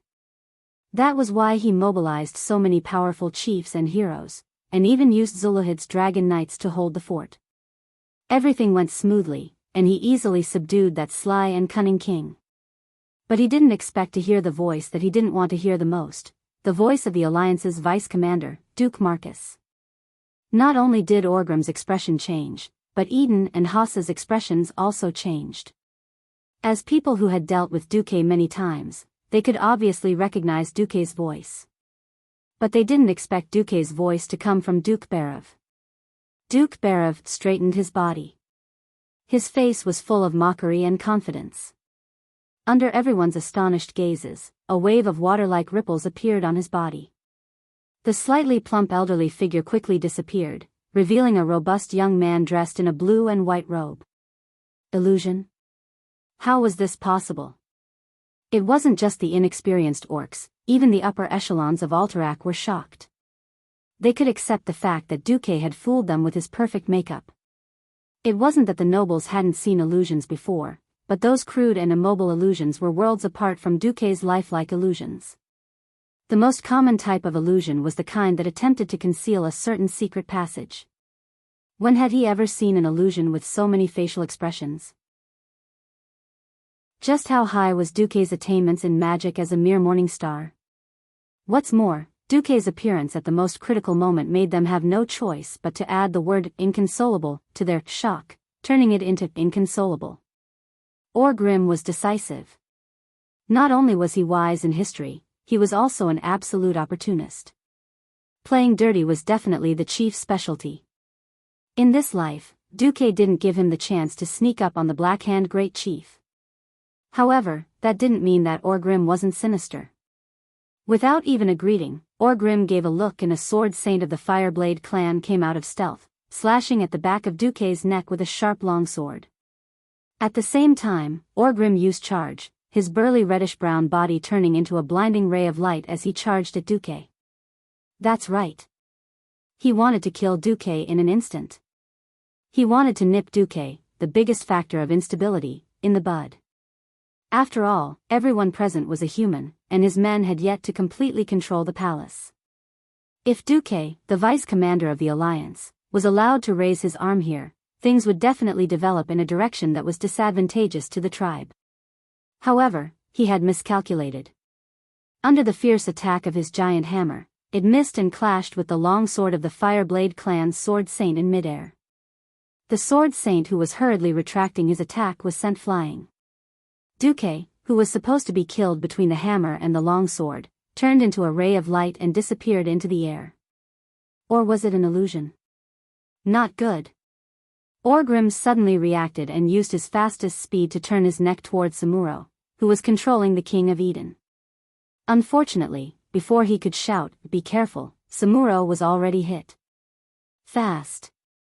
Too fast. No one expected Duque to be this decisive. The moment he appeared, Duque had already disappeared from where he stood.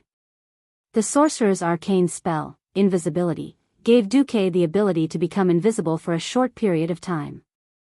The sorcerer's invisibility did not have the stealth and movement acceleration ability of the sword saint's wind step. However, Duque had been strengthened by the storm altar.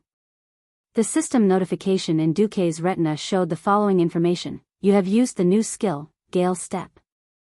You can enter invisibility for up to 60 seconds. In invisibility, you can gain twice the movement speed and use flash once without breaking the invisibility.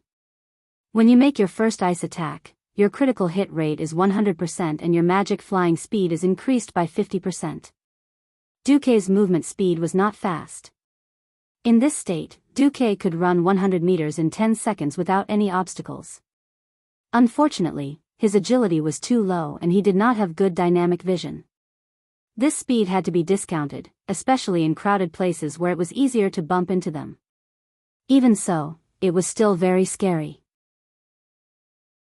Duque raised his hand and cast an ice tornado in his invisible state, sending Samuro, who was caught off guard, flying. Originally, Duque wanted to kill Samuro instantly. Unfortunately, a hero was a hero. Even when he was being ambushed, Samuro was still able to use the mirror image spell in a split second in the eyes of bystanders.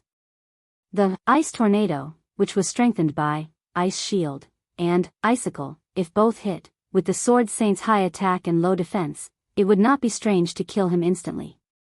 However, Samuro's mirror image spell prevented Duque's ice tornado from being fully effective. Even if it hit, it was only to the extent of hurting Samuro and sending him flying. Of course, at the last moment, Duque used an ice wall to block Samuro's slash towards the Eden King, scaring the Eden King half to death. In an instant, the situation reversed. It was Duque's turn to smile and put his hand on the Eden King's shoulder. For the Alliance. Duque shouted. Instantly, a group of killing gods charged in from the hall and the side door. Orgrim's expression changed. Chapter 4:17. In order to reclaim Alterac this time, Orgrim had put in a lot of effort.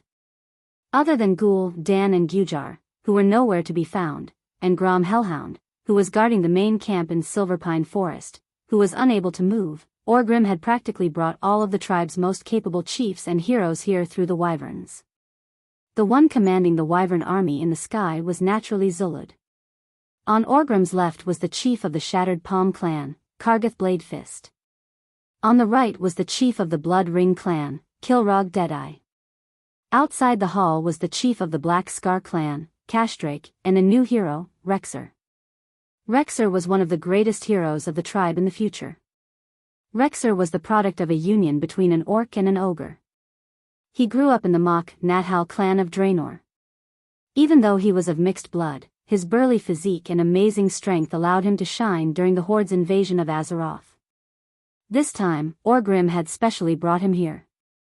Including Samuro, there were a total of 7 super-killing gods from the tribe who could easily fight against 1,000 men on their own.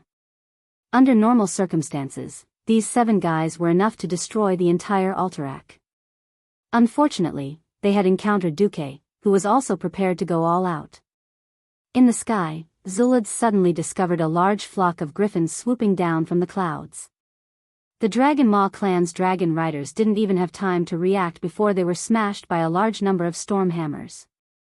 It was true that dragons were the overlords of the sky, but they had a blind spot in their vision, and that was their backs. Without the coordination of the orc cavalrymen, the Crimson Dragons attacked the griffins on their own. This mistake caused the dragon riders' losses to increase dramatically. Cashdrake and Rexer, who were waiting outside the hall, thought that they only needed to deal with a few diehard Barav clan guards. The 2 of them and the dozen orc elites they brought with them made a grave mistake. After the illusions on the guards were removed, Chin Fan's eyes widened. They found that the guards opposite them were all their old enemies, the Silverhand Knights. It was fine if the Silverhand came, but more than half of the first-generation paladins were here. Uther, Sidan Dathrahan, Tyrion Fordring, Gavin Rad-Doom, Bolvar Fordragon, most of these fellows had proven their bravery in the Silverpine Forest and other battlefields. After fighting for so long, all the weaklings would be eliminated in the first 3 battles. Most of the time, after fighting for so long, it would be discovered that the strongest ones were still the same few. Even if he didn't completely remember the other party's name, he would be able to recognize it as soon as he saw it. It's that bastard again. And so on. Everyone in the Horde agreed that the first-generation Holy Knights were the strongest. If it was just the Silver Hand, the heroes of the Horde would not have such a headache. The most ridiculous thing was that the 4 Windrunner sisters had all come. Paladins were famous for being able to fight, tank, and consume energy. However, paladins also had a well-known shortcoming: short legs. If the heroes of the Horde really wanted to run, the paladins wouldn't be able to stop them. Well, now there was a group of ranger heroes who could run as fast as they could. Even if Kargath and Kilrog charged out, they still felt like they couldn't hold them off. In just a single exchange, several elite captains of the Horde with dozens of lives on their hands were shot to death by the Windrunner sisters. The Horde was at a great disadvantage against the heroes summoned by Duque, but it was a great advantage against the other humans. Especially the Alterac royal family's guards, they were completely dumbfounded. Before this, they had been clearly told by Eden that they were going to rely on the Horde. That was why the heroes and followers of the Horde were like fathers in their eyes. Who knew that the Horde would just kill them like pigs and dogs? Orgrim glanced at Duque, who was beside the throne, and sighed in his heart, "I've miscalculated. If Samuro was still controlling King Eden, then this would be the best time to force the Alterac people to rebel." But now it was Duque who had Eden's life in his hands. Eden was of course not an idiot. Duque had saved his life from Samuro's hands, but it wasn't just to save him. Did he really think that Duque was some bullsh** T-saint? Whether he and his Alterac were willing or not, they were now sitting on the Alliance's chariot once again. Jump out of the chariot? Sure. Go and die now. As an overly shrewd, two-faced king, Eden shouted the moment he was sure of his own safety, for the Alliance. Kill those damned Horde. As expected of the best actor. Just a moment ago, he was saying, "I love you, Daddy of the Horde," but now he was shouting, "Grandpa Alliance is my real ancestor." He said it so smoothly, and his expression did not change, as if it was only right and proper. Even the most seasoned politician would be ashamed of himself. But he shouted in a dignified manner. Even when he saw Orgrim's infamous Hammer of Destruction, smashing down on his head, and the huge black square mace rapidly expanding in his vision, he didn't change his words. Because King Eden had made his bet. It was true that Orgrim was powerful and could force Eden into a corner. But Duque was clearly superior. This kind of frightening method wasn't something a 16-year-old should be capable of. Eden couldn't turn back this time. He could only hope to keep Orgrim here and get a decent result. Then, he would think of a way to bribe Duque to make sure that no one in the Alliance would pursue him and Alterac. Duque appeared once again with Eden in a flash. In a flash of light, Eden was brought from his throne by Duque to the door of the side hall on the right. That was how agile a mage was when fighting a warrior. Duque smiled and waved at Orgrim. Then, he raised his hand, and a 10-meter-tall, 2-meter-thick wall of ice separated the Orgrim tribe from the Alterac nobles. "Hurry up and retreat." Duque's shout finally woke up the frightened nobles. These people who claimed to be nobles weren't as noble as the commoners thought they were. One by one, they fled in panic towards the side door where Duque was. Yes. With Duque blocking the tribe's way to the main hall, that was the only way out. Everyone fought to be the first to run in that direction. And then, a storm began to rise. The Sword Saints, Blade Storm. Under Eden's frightened and wandering gaze, all of Alterac's upper nobles were cut to pieces by a beast-man's Sword Saint that had been hiding near the side door. Broken limbs, flying blood, minced flesh.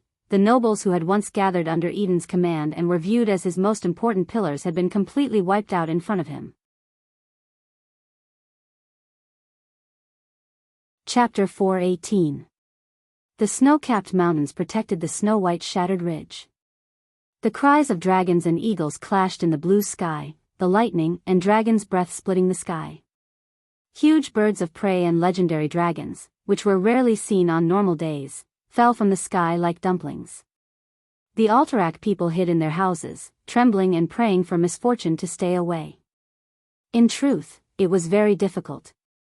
From the moment the battle was set on Alterac Mountain, a lot of destruction was unavoidable. Perhaps Duque could have stopped all of this, but Duque chose to give up.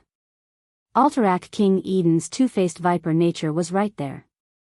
Even if Duque could save him once, he wouldn't be able to save him a second or a third time.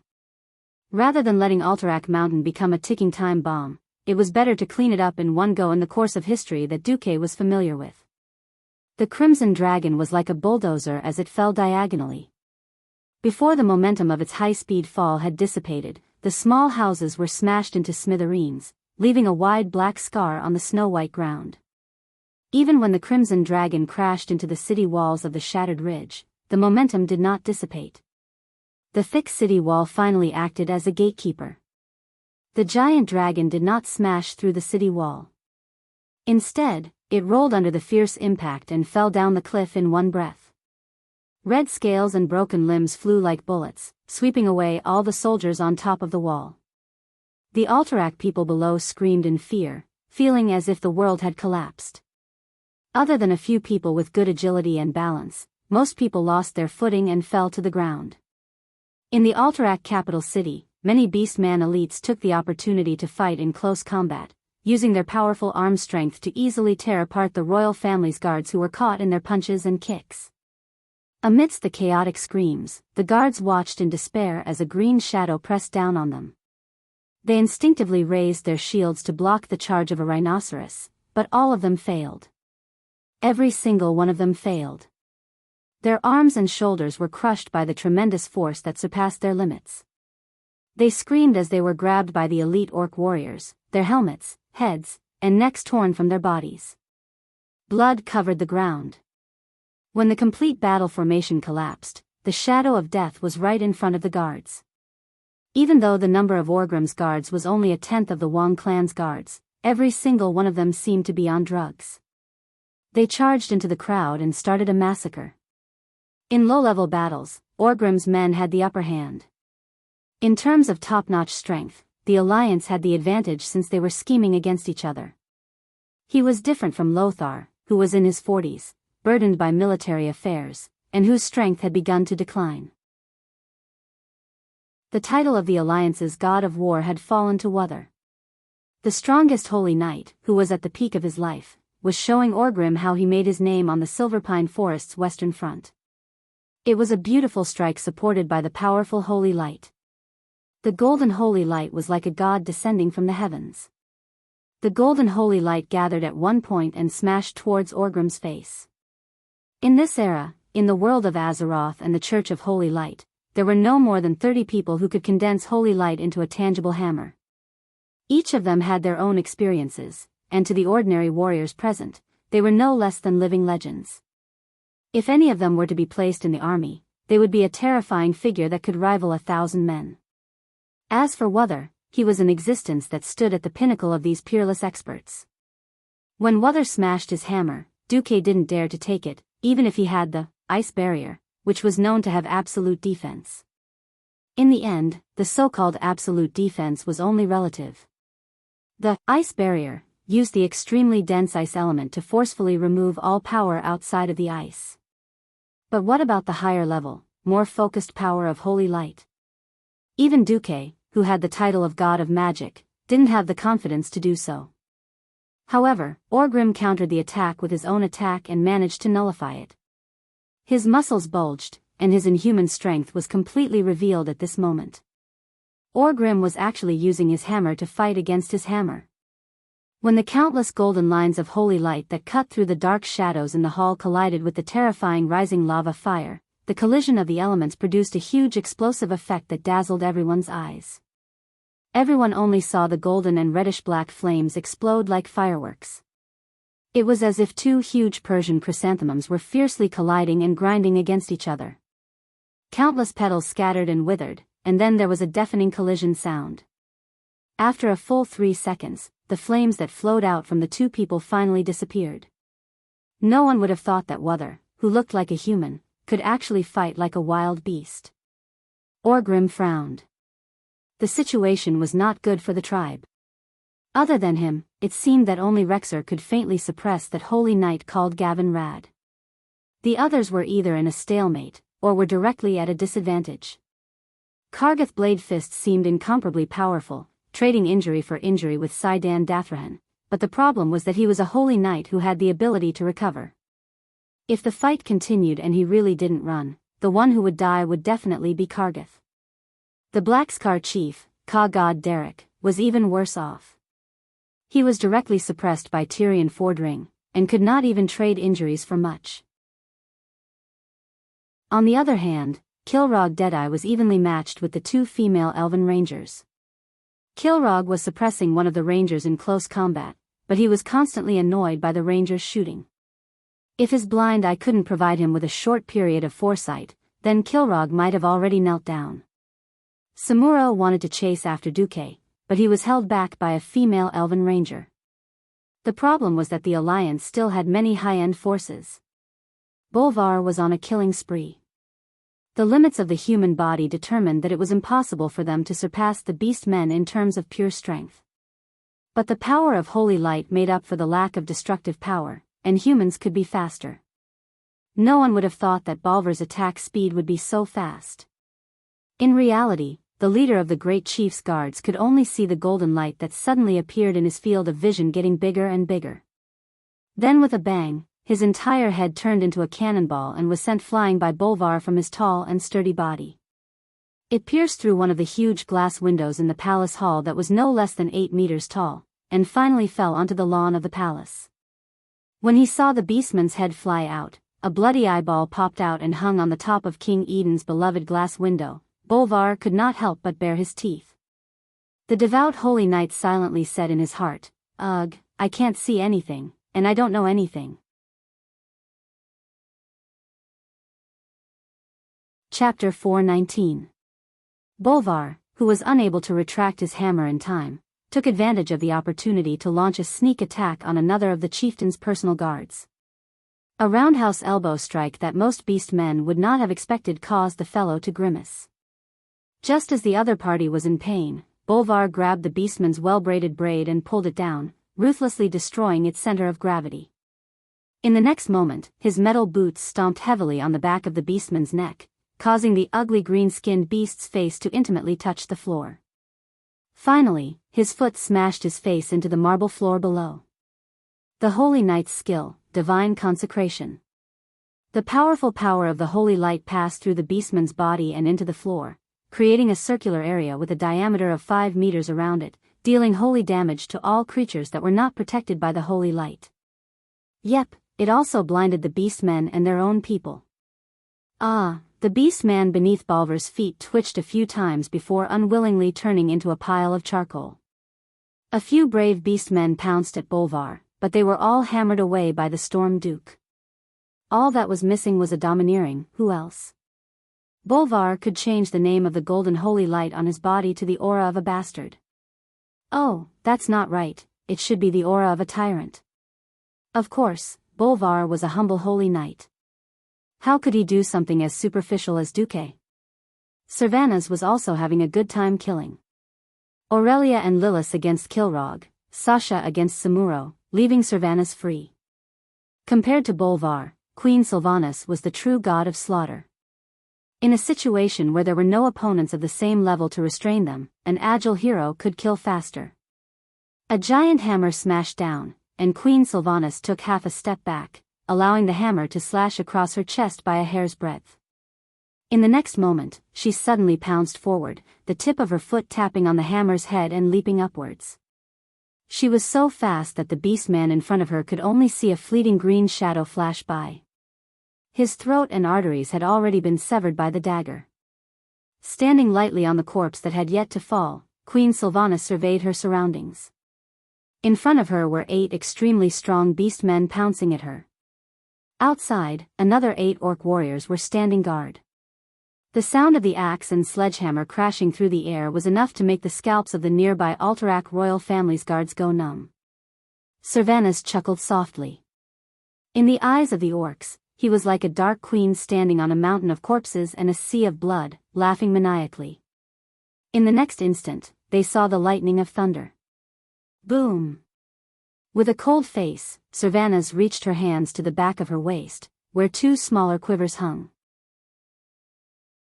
Inside were arrows with metal arrowheads that did not conform to the Windrunner tradition, and the shafts were even shorter. When Queen Sylvie raised her hands again and flicked her fingers outwards, 4 short arrows shot out from the gaps between her slender fingers. With her unique technique, each arrow was wrapped in electricity, forming a spiral arrow that kept spinning clockwise, piercing through the throats of 8 orcs. In the next instant, something miraculous happened. Under the mysterious attraction of the lightning, all the short arrows flew to the bowstring that Queen Sylvanas had pulled back in midair. The short arrows shot out once again, following the trajectory of the electromagnetic trajectory in midair, hitting the orcs left front, right back, left back, a total of 8 unimaginable angles between the eyebrows of the orcs. A miraculous area of effect skill. Obviously, no one would teach Sylvanas how to use her new lightning ability. She had figured it out on her own. Orgrim's eyes darted around. Every battle situation was in his field of vision, and it was clear that the scales of victory were tipping in the Alliance's favor. After all, this was the capital of a human kingdom. Even if there were not many soldiers, the defense system was quite complete. There was no one to suppress the generals of Alterac. A few generals, including Haas, had freed up their hands to command the panicking troops and began to kill the orc soldiers more efficiently. Orgrim entered Alterac under the guise of an emissary. He could not bring too many people in anyway. 50 strong orcs was the bottom line that the Alterac people could accept. But now, these personal guard-level warriors were all killed by the Alliance's heroes in a few exchanges. Orgrim's heart was bleeding. The only one who had the upper hand was the Dragon Maw Dragon Knight. But he had a bad feeling, because he suddenly realized that the most important person in the Alliance, and also the person he was most afraid of, was not here.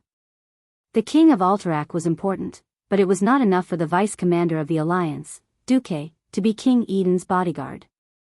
Duque's absence could only mean that Duque was looking for a bigger victory. Orgrim had fought with Duque for so long, he was very clear about Duque's way of doing things. In the world of Azeroth, most kings, commanders, and generals had a clear and distinct sense of home.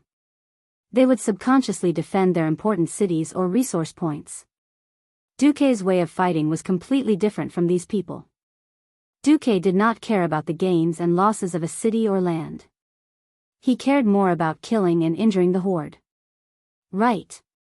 His goal was to wipe out the horde. At the start, even Orgrim himself did not realize it, much less the previous chief. But slowly, Orgrim realized that the horde's wounded were much less than he had imagined. Of course, the orcs were brave and fierce. More importantly, the orcs had good physiques. As long as they were not crippled, the orcs could survive for a week or two, and with enough food, they would recover. But the number of wounded was too little. The young orcs would become veterans even if they were injured. After a few battles, the veterans would naturally become elites. Duke's tactic of killing one person rather than 10 caused a gap in the growth of the horde's warriors. The horde could not train their soldiers, and they died quickly. Naturally, the number of elites decreased. On the other hand, for some reason, large numbers of cowardly farmers, who used to be able to fight 100 horde warriors, became elite soldiers. Ever since the start of the war, the exchange rate between the orcs and the humans had been decreasing. Orgrim shuddered at the thought of this. Duke Marcus, what are you eyeing on this horde? Orgrim could not think of an answer, but he could see that the horde was no longer in a good position. Retreat! Orgrim roared. The heroes of the horde immediately thought of ways to escape from the battle. Orgrim's order to retreat was slightly late. After Duke had placed King Eden in the basement and was protected by a squadron of royal guards and 2 court mages, Duke arrived at the top of the castle. He saw an unexpected person. Lucia, what are you doing here? Duke was shocked. Chapter 420. In Duke's plan, Lucia was not supposed to appear here. Lucia's early return to her family to meet Duke Barav was actually to pave the way for Duke to meet with the Duke. Duke Barav was a family supremacist. If he was called over by King Eden and faced the situation directly, it was obvious that whether it was out of his friendship with Eden or consideration for his family's business, Duke estimated that there was a 90% chance that he would agree to join the alliance. In history, the Barav family had also boarded Eden's pirate ship and suffered terribly from Eden. When Alterac failed to suck up to the tribe's daddy, Eden fled to the Barav family's hometown, Caer Darrow, and was surrounded by the alliance's troops. Duke Barav finally chose to hand Eden over. But after the war, the Barav family's territory was still confiscated, which led to the Barav family offering the entire Caer Darrow to the cursing sect during the Third Battle of the Dark Portal, causing the family's territory to become a scholomance where undead gathered. Since Duque knew about it, he would not let this tragedy happen. He easily convinced Duke Barav. It was simple. If even the Alliance's deputy commander, Duque, knew about the so-called betrayal of the Alliance, then the so-called rebellion was simply a joke. Since it was an anti-human plan that was destined to fail, even if it was the king he was loyal to, Duke Barav had no reason to board Eden's sinking ship. The reason for supporting the Alliance was also very simple. I am a human first, then a subject loyal to the king. Just like that, Duque obtained the full support of Duke Barav and his wife, and was able to use illusions to pretend to be Duke Barav and participate in Eden's betrayal.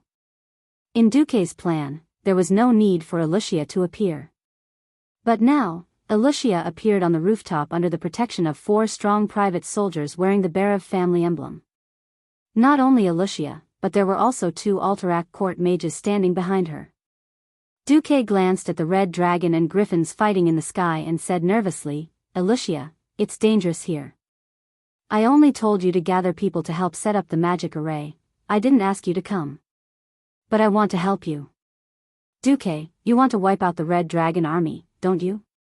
A strong gust of wind blew past, causing Lucia's beautiful black hair to flutter in the wind. Beneath her silver forehead ornament was a pair of beautiful, intelligent eyes. Being with Lucia had always made Duque feel comfortable. She was considerate and submissive, just like a little wife who would meekly endure whatever hardship she encountered.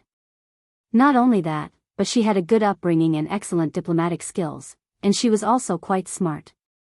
However, Duke did not expect Alicia to be this smart. Duque smiled, as I expected. I've seen through you. Alicia raised her chin a little proudly. Of course, what you wanted me to do was to set up a magic circle to enhance the power of ice and snow, and I immediately thought of it. So I asked my father to use his connections to give you a little surprise. The daughter of the Biyao family turned around and introduced them to Duke. These two are Alterac court archmages Gasnard and Chailt. They can give you control of the Alterac Palace's magic array. At this point, Alicia blinked. One of the magic circles in the Alterac Palace is flight restriction. Duque was stunned. To be honest, Duque was not sure if Orgrim would come. He just instinctively felt that Orgrim would not let go of the chance to control a human kingdom. That was why he borrowed the power of Duke Barav, who was in power with Alterac, to bring in half of the Silver Hand Knights and the Windrunner sisters. The Silver Hand only had about 100 elite paladins. Half of the knights only had 70 people, which was not a problem for Duke Barav. If Orgrim did not come, these people would be more than enough to suppress King Eden. If Orgrim came, the Horde would be in trouble. Since Orgrim liked to use dragoons as cover, Duque hoped to change the ratio of air forces between the two sides. The Griffin Knights of the Wildhammer Dwarves were strong, but they should be used in better ways than to fight the Red Dragons. So, Duque secretly asked Alicia to arrange a magic array at the top of the palace. But Duque only wanted to deal a heavy blow to the Red Dragon army, not wipe them out. He knew his own strength. It was too difficult to wipe out hundreds of red dragons with the power of a Morning Star wizard. Alicia had just told him that even Eden's most trusted court wizard was from the Biyao family, and that he could control the magic array in the palace to set up a no-fly zone. Then there was hope. A wave of ecstasy welled up in Duque's heart. Duque was so excited that he could not control himself. He subconsciously hugged Alicia and patted her on the back. Ha ha ha. That's great. That's great. I'll kill you lizards this time. Alicia. You've done a great job.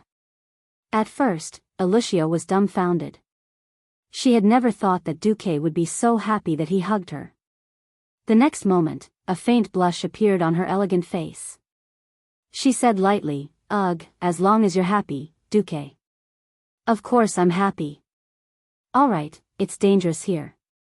Go to a safe place quickly, I'm going to play big." With that, the simple-minded Duque threw her aside and went to discuss some matters with the two court wizards.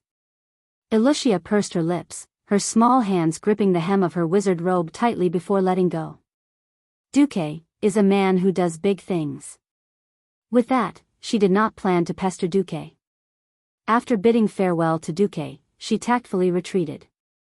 A few minutes after Duque sent a magical message, Kudrin, who was fighting in the sky, finally received Duque's message. "What? Are you kidding?" "Of course I'm not kidding. Please, you're playing with fire with the lives of all the Wildhammer Griffin Knights and Griffins in the Eagle Nest Mountain."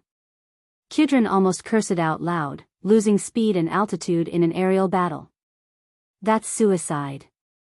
And falling from this height won't kill those lizards. Who told you that I want to fight a simple aerial battle? I don't agree. Unless you have a better reason to convince me." As he spoke, Kudrin controlled Scarlet to make a maneuver that was similar to Engerman's spin. While Scarlet was spinning, Kudrin used Stormhammer to send an orc flying into the air. "All right, I've told you, my trump card is." Upon hearing that name, Kudrin's body trembled. "All right, you've convinced me."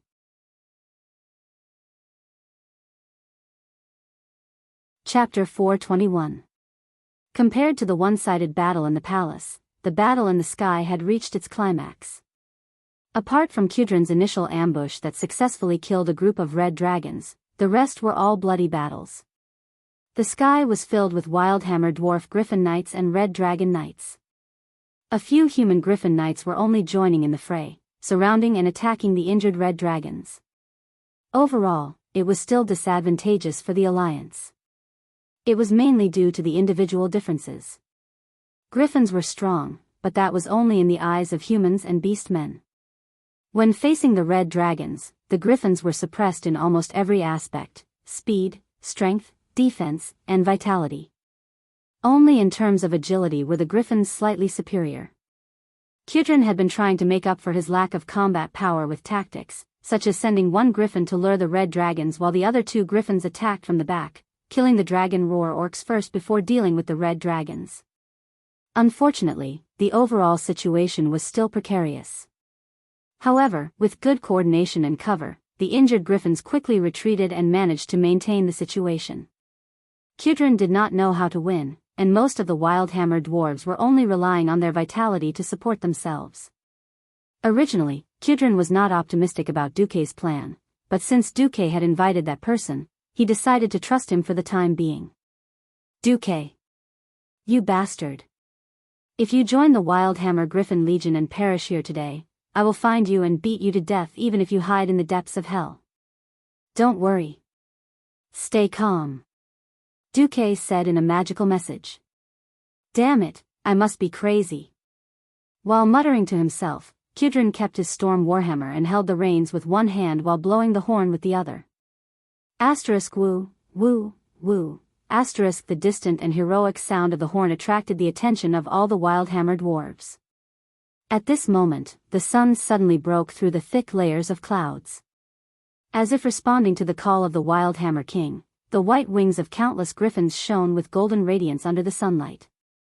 They quickly got rid of their opponents and began to gather at the center of the battlefield. But every Wildhammer dwarf was dumbfounded. The next sound of the horn was landing. A short inquiry was sent to Kudrin. The reply was still land. The Wildhammer dwarves were dumbfounded. If they landed now, wouldn't their backs be exposed to the red dragon? And it was so dense. If the red dragon came over and used its dragon breath, that would really be. Oh. Even if our king wants to roast our griffin friends, there's no need to do that, right? The Wildhammer dwarves almost burst into tears. However, there was no other way. Sensing the gathering of the griffins, the red dragons had automatically ascended to a higher altitude. Then, they all descended to a lower altitude and began diving down towards the griffins. Descend. If you don't want to die, come down to the lawn of the palace. Kudrin ordered the herald beside him to repeatedly sound the horn, while he waved his arms fiercely, ordering his men to land. Whatever. If I die, I die. The Wildhammer dwarves gnashed their teeth and cursed Kudrin. They cursed the ancestors of the bastard who came up with this idea and ordered the griffins to descend at high speed. Above their heads, the huge red dragon legion had also finished assembling. Nearly 300 dragons formed a terrifying dragon roar, forming a tsunami of sound that echoed in the clear sky. The dwarves turned their heads and saw the scene that covered the sky. As if they were under a spell, they were nailed to the backs of the griffins and could not move. Their eyes were filled with despair as they looked up at the sky. They were almost paralyzed. If it wasn't for the dwarves tying themselves to the back of the griffins to avoid being thrown down in the fierce aerial battle, perhaps the dwarves would have fallen like raindrops. A miracle happened. Almost at the moment when they descended to a height of 100 meters, every dwarf felt the change in the situation.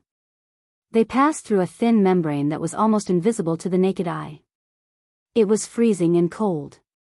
Almost every griffin and its knights shivered. This was a mage's ice barrier? They guessed right. Almost as soon as the last griffin passed through the shield, about 30 dragon breaths landed on the huge ice shield. When the blazing dragon's breath landed on the translucent ice barrier, a strange sizzling sound immediately rang out. It was a clash of heat and cold.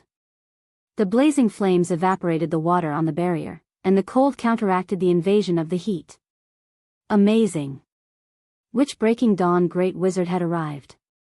Or was this the magical defense system of the Alterac Palace? The dwarves who had already begun to descend handed the task to the griffins.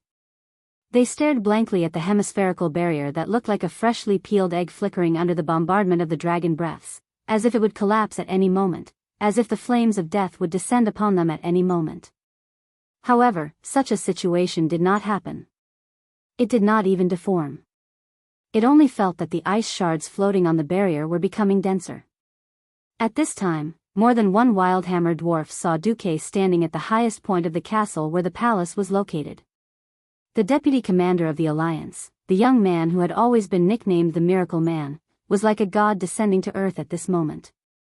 Dozens of huge snowflakes were circling around him. Each hexagonal snowflake was as big as a basin, and they were circling around him in a specific trajectory.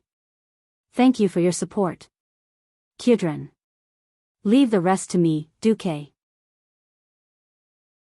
Duque shouted in an extremely pretentious manner. In the next second, Duque stretched out his 5 fingers with a cold expression. A bluish-white magic rose from the soles of his feet, illuminating Duque's face. From the perspective of the Red Dragon cavalry, Duque was surrounded by a huge magic formation that was at least 30 meters in diameter. Zuluhid, who was commanding in the air, had a drastic change in expression. He shouted, "Not good. Run. Don't you think it's too late to escape now?" Duque sneered. A huge storm quickly formed at Duque's feet and spread rapidly. In the blink of an eye, the diameter of the storm was more than 300 meters. The griffins screamed in fear, trembling under the shocking power of this magic. But soon, they realized that they were already standing in the eye of the tornado, the safest place. There was nothing happening here. Instead, not far away, the icy wind that was as sharp as a knife was carrying pieces of ice crystals that were constantly spinning. With the swirling and the addition of a large amount of ice aura, these ice crystals quickly turned into huge round flakes, their sharp edges emitting a cold glint under the sun. Run! Run! Zuluhid, who was high up in the sky, ordered his subordinates to climb as fast as they could.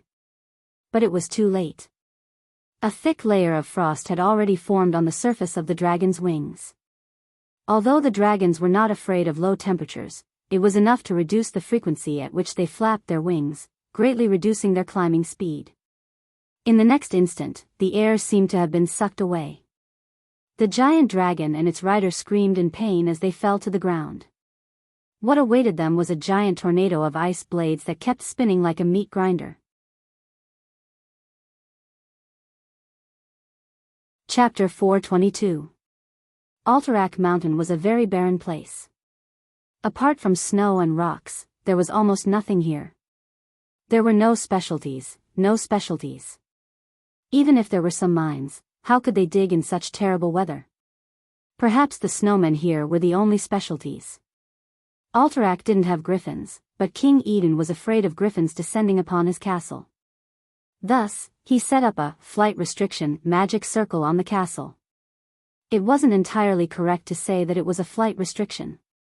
This magic circle mainly removed some of the wind element and increased gravity.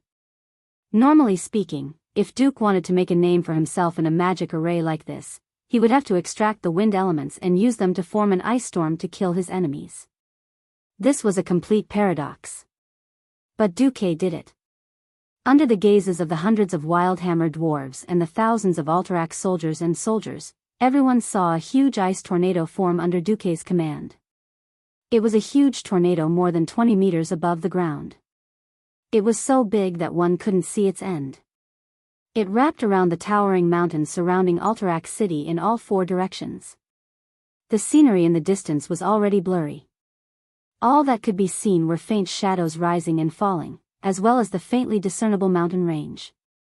Apart from the contours of the world, all the landscape was destroyed by the huge spinning ice chunks. The giant dragon falling from the sky let out a powerful roar, but the roar that was full of vigor had long since been drowned out by the howling of the wind, turning into a muffled groan.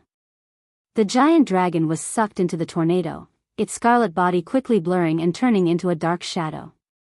Just looking at the high-speed spinning made one dizzy, not to mention the terror of being caught in it. Bam! A huge bloody figure was embedded into the mountain to the north of Alterac City. Everyone focused and realized that it was the corpse of a young red dragon with almost all its scales peeled off. Its flesh was a bloody mess, and its body was covered in ice. Bam! There was another explosion, and a smaller red dragon fell to the ground a little outside the city wall. After falling to the ground, it also lost all sound and movement. Just like that, the red dragons that had landed with great momentum died tragically one after another in the outskirts of the city. No one dared to make a sound. They looked in awe at Duque, who was casting the spell at the top of King's City. From time to time, he would look at the huge tornado with a diameter of several kilometers. It looked like the storm was boundless. It was like a black hole that swallowed everything, pulling in everything in the sky and stirring it up. Alterac City was like a garbage dump below, but it was also like an isolated island in the middle of a storm. It was so small, which was why the storm was so wide and so powerful. The ferocious griffin was like a docile kitten, crawling on the ground, shivering. The Griffin Knights who had been through hundreds of battles took off their helmets and paid their utmost respect to the powerful mage who stood at the top of the castle. Everyone seemed to be standing on this safe island, quietly watching the performance of the apocalypse storm. Everyone had lost the ability to speak, silently watching everything. Those who were not familiar with Duque had the deepest respect for Duque. Those who were familiar with Duque were puzzled. Wasn't Duque just a morning star wizard? Even if he had the support of a magic formation, could he do something so ridiculous? In fact, Lucia, who was one floor down from the top floor, smiled wryly at the pair of clowns in front of her. Duque, you bastard, are you done yet? This old man can't hold on much longer.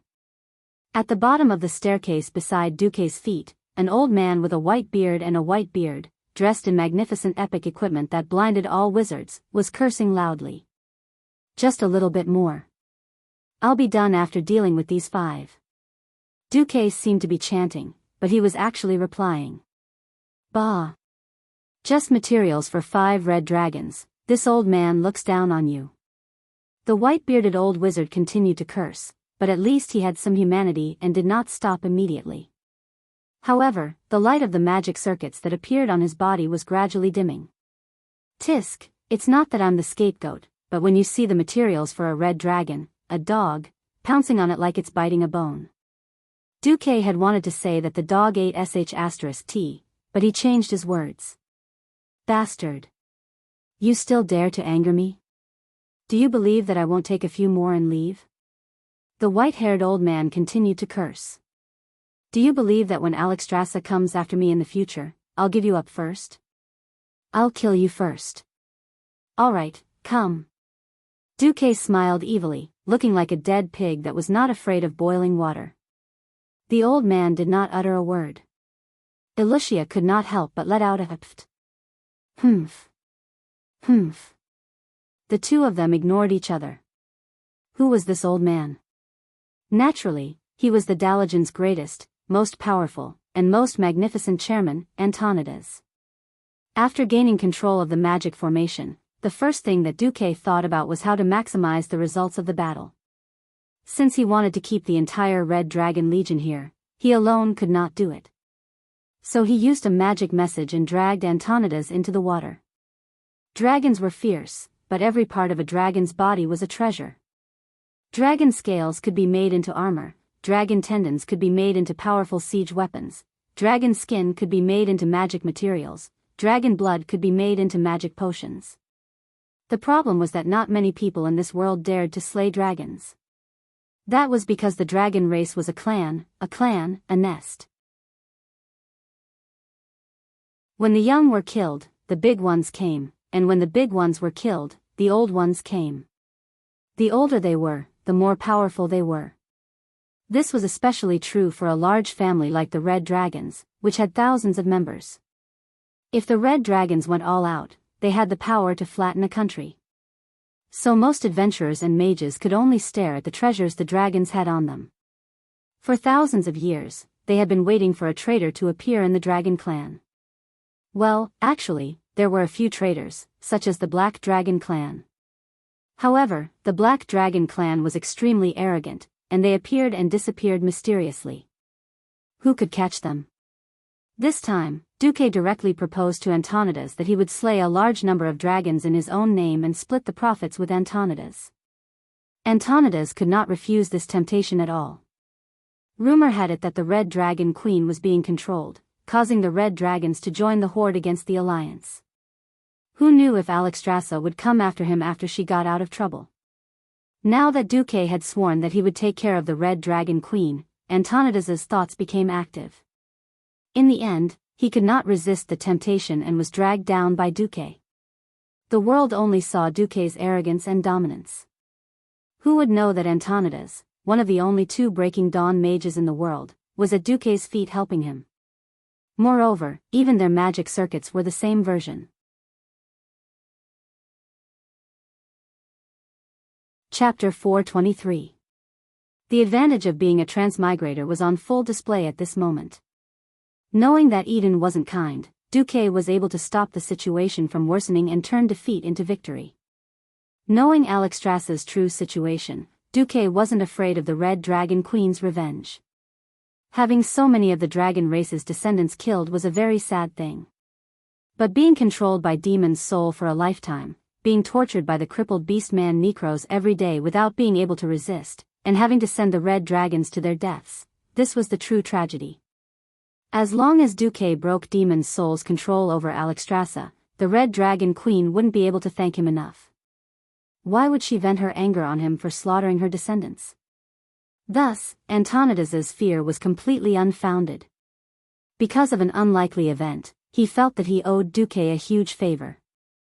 Antonidas was also a model of taking advantage of others. Oh, that wasn't entirely true. At the very least, the red dragon scales and skin had earned him quite a bit. Of course, this didn't stop Duque from showing off. At the edge of Alterac City, Horde Chief Orgrim and his old comrades watched this scene in shock. Duke, who was standing on top of the city, was like a god, waving his arms, summoning gales and blades of ice, wantonly splitting the sky, causing the giant dragons in the sky to scream and fall to the mortal world. Not a single dragon could escape the terrifying storm. Not a single dragon had the ability to pass through the storm and give Duque the slightest blow. These overlords of the sky that usually soared in the sky were now no better than pigs in a slaughterhouse, being slaughtered one-sidedly. Orgrim guessed that this was the work of the humans' magic arrays. As a warrior, his knowledge of mysticism was still lacking. However, that sense of crisis and that sense of urgency made Orgrim's mind frantically ring the alarm bells. Seeing the battered and exhausted Zulucid flying over on his last dragon, Orgrim couldn't help but roar, "Is there any news of Gul'dan? The tribe needs his evil power right now." Zulud gritted his teeth and lowered his head. "I've already sent a messenger, but there's no reply." "Then send more messengers. 2 riders to a group, 3 riders to a group. If that doesn't work, then you can go yourself." Orgrim was fuming. He was a little confused. Could it be that every capital city in this world had such a powerful magic defense system? Stormwind City burned down 100,000 orcs. As soon as Kuel Salus entered the country, he had to rely on Gul'dan to break through the magic defense system. Even Alterac, the weakest of the 7 human kingdoms, had a magic formation that could annihilate hundreds of dragons. Wouldn't the magic defense of Lordaeron, the strongest human kingdom, be? Orgrim didn't dare to imagine it. Even after sending Zuluhid away, Orgrim was still in a bad mood. He could not help but mutter, "Does every kingdom have this many defensive magic circles?" "That doesn't seem to be the case, Great Chief." A voice that Orgrim didn't recognize sounded. The Great Chief turned around and saw an unfamiliar face. It was a sword saint of the Fireblade clan. This young sword saint seemed to be here to report on a mission. The only thing that Orgrim was curious about was that the sword saint was carrying a human in each hand. Sensing the Great Chief's suspicious gaze, the sword saint immediately explained in the orc language, "Just now, I used Blade Storm to kill a lot of human nobles, but these 2 young humans with the Duke's insignia have magical defensive devices on their bodies and escaped death. I think they are very important human nobles. Able to block a sword saint's blade storm?" There weren't many of such devices, and even if there were, they were very expensive. Orgrim remembered that Samuro had said that he almost killed the king of Stormwind, and that the king did not have such anti-weapon devices. Most beastmen were uncouth, and only a few Great Chief were willing to learn the common language and human knowledge. However, the Fireblade sword saint, who was the strongest assassin and scout of the beast men, was definitely an exception. Mastering the enemy's language and knowing who was the most valuable target was definitely a necessary lesson for an assassin. Orgrim didn't care about the others, but before he used the spell, he had carefully told the Sword Saints about Alterax's noble insignia. Just like the Sword Saint, Orgrim could tell just by looking at the badges of these two young humans. Biyao family? 2 dukes. Brand new duke insignia? Let's get back to what you were talking about, Sword Saint. As Orgrim spoke in Orc language, he flashed a sinister smile at the 2 young humans who were panicking. The 2 of them were so scared that they peed their pants. There were obvious water stains on their crotches. The Sword Saint didn't care at all and replied in Orc language, "I just casually asked them, and they swore that Alterac definitely doesn't have such a terrifying magic defense." Orgrim was overjoyed. He turned to the 2 of them and spoke in human language, "I am the great chief of the Horde, Orgrim Doomhammer. The Horde's plan failed tonight, and I am very unhappy. Between the 2 of you, I'm only going to keep the most valuable one. The useless one will be the ogre's dinner." He purposely grinned, letting his sharp, crisscrossed fangs dangle in front of the 2 similar-looking fellows. In fact, to the 2 of them, he looked more like an ogre. I'll talk. I'll tell you everything I know. Don't eat me." The older one looked like he was about to cry. "No. Listen to me, that useless Wilden doesn't know anything. Don't listen to Alex." Orgrim was annoyed. He roared and pointed at one of them, "Shut up. I'll ask, you answer." Orgrim asked as he led the dispirited chieftains. But as he asked, Orgrim's eyes lit up. Ha ha ha ha. The entire mountain path echoed with Orgrim's wild laughter. He patted Kilrog Deadeye's shoulder, "We've found a treasure. Today is actually the Horde's lucky day." Orgrim didn't expect that what he couldn't accomplish with so many powerful chiefs would be accomplished by the 2 kids that were captured by the Sword Saint. These 2 young men weren't just any Tom, Dick, or Harry. They were the 2 precious sons of Duke Barav, Wilden Barav and Alex Barav.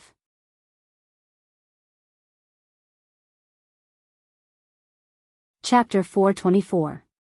As representatives of useless nobles with bloodline but no abilities, these 2 brothers could be said to have displayed their cowardice to the extreme. Historically, these 2 had always been at odds with each other. Even after their families were destroyed, they still wanted to kill each other. Even after they went to Draenor to open a lumber company, these 2 hated each other so much that they could not wait for each other to be destroyed so that they could take everything. History took a beautiful turn because of Duque. Duque never thought that these 2 brothers, who he thought were not worth his attention, would become the deciding factor in the war between the Alliance and the Horde. It was fine if these 2 brothers had no morals, but the key thing was that they knew a lot. From the geography of each country to their strength and military supplies, they actually knew everything. As the next generation of the Barav family, they were not young anymore. Duke Barav even trained them early and let them deal with family affairs. Alterac was the weakest country. Since they could not send too many soldiers, the Barav family mostly provided food and logistics to the countries of the Alliance to fulfill their obligations as members of the Alliance. Therefore, these 2 brothers actually knew most of the Alliance's military deployment and the situation around Lordaeron Mill Lake. After all, the 3 countries around Lordaeron Mill Lake were Lordaeron on the north coast, Dalajan on the south coast, and Alterac in the southeast. My information is absolutely accurate. I go to Lordaeron every year. Wilden shouted, trying to take credit. No. My internal information is correct. Alterac does not have such a strong magic defense system. Alex argued. Ha ha ha. There is nothing to argue about. Orgrim laughed and hugged the 2 brothers affectionately. He made a grand promise. As long as your information helps the Horde take down Alterac and Lordaeron, you will be the heroes of the Horde. Then you will be the heroes of the tribe, and you will receive the treatment of a tribal chief. I will also make one of you the king of the humans in the south and the other the king of the humans in the north. Really? Thank you, Chief. I will do my best. The two were so touched that they were about to cry. They did not even notice the strong smell of urine in their pants. The two were ambitious but brainless. They did not know that Orgrim's promise was a trap. He had to take it down first. Secondly, if all the humans on the continent were killed by the tribe, then what was the use of being the so-called king? Kilrog glanced at the two traitors and asked in the beast man language, "Are you really going to let them be kings?" Orgrim smiled. Why not? They had lost too many orc laborers. Someone has to make up for it. After the situation in Alterac calmed down, King Eden walked out of the basement under the protection of his guards. The tragic scene in front of him made him want to cry, but no tears came out. Dead. Dead. All dead. The hardcore nobles who supported him had all been turned into minced meat. Eden vomited at a glance. In his eyes, the incomparably beautiful and holy royal city was now in a state of devastation. There were destroyed houses everywhere, and the corpses of dragons and griffins that had fallen to the ground. When the orc chieftain broke out of the encirclement, there were only less than 10 of them, but they were chased and intercepted by half of the Silver Hand Knights, 4 elven rangers, and over 1,000 soldiers. Eden could not imagine how Orgrim would deal with him and his kingdom. Just the thought of Orgrim's ferocious fangs made Eden's legs tremble. Unfortunately, he could not turn back. Duque's appearance had blocked his last hope of turning to the tribe. "Your Majesty, please restrain your grief. But the most important thing now is to evacuate the people. Since the main force of the tribe is not far from here, King Alterac will not be able to defend." Duque spoke as if it was a trivial matter. Wuther and the others beside Duque also looked at Eden and his guards with disgust. Duke did not bother with Aiden. Although he was the Alliance's vice-commander, he was still not qualified to judge a king. That was something that could only be done after the other kings voted. "Haas, please come here. We need to discuss how to fight this battle." "Yes." General Haas's expression was complicated. The king he served was finished. As a human general, he had to carry out his duty for the survival of the human race. He knew that from this moment on, he and his soldiers would have to listen to this ridiculously young commander. Duque did not avoid this and brought Haas and Wuther to Alterac's command center. Duke pointed at the shattered ridge where Alterac City was located. "Traps are useless. Orgrim is not an idiot. I've already tricked him with magic traps twice, but I won't do it a third time. Moreover, the broken ridge is too small to defend against too many elites of the Horde. Orgrim won't send too many troops either, so what we need to do is to kill enough of the Horde and then retreat."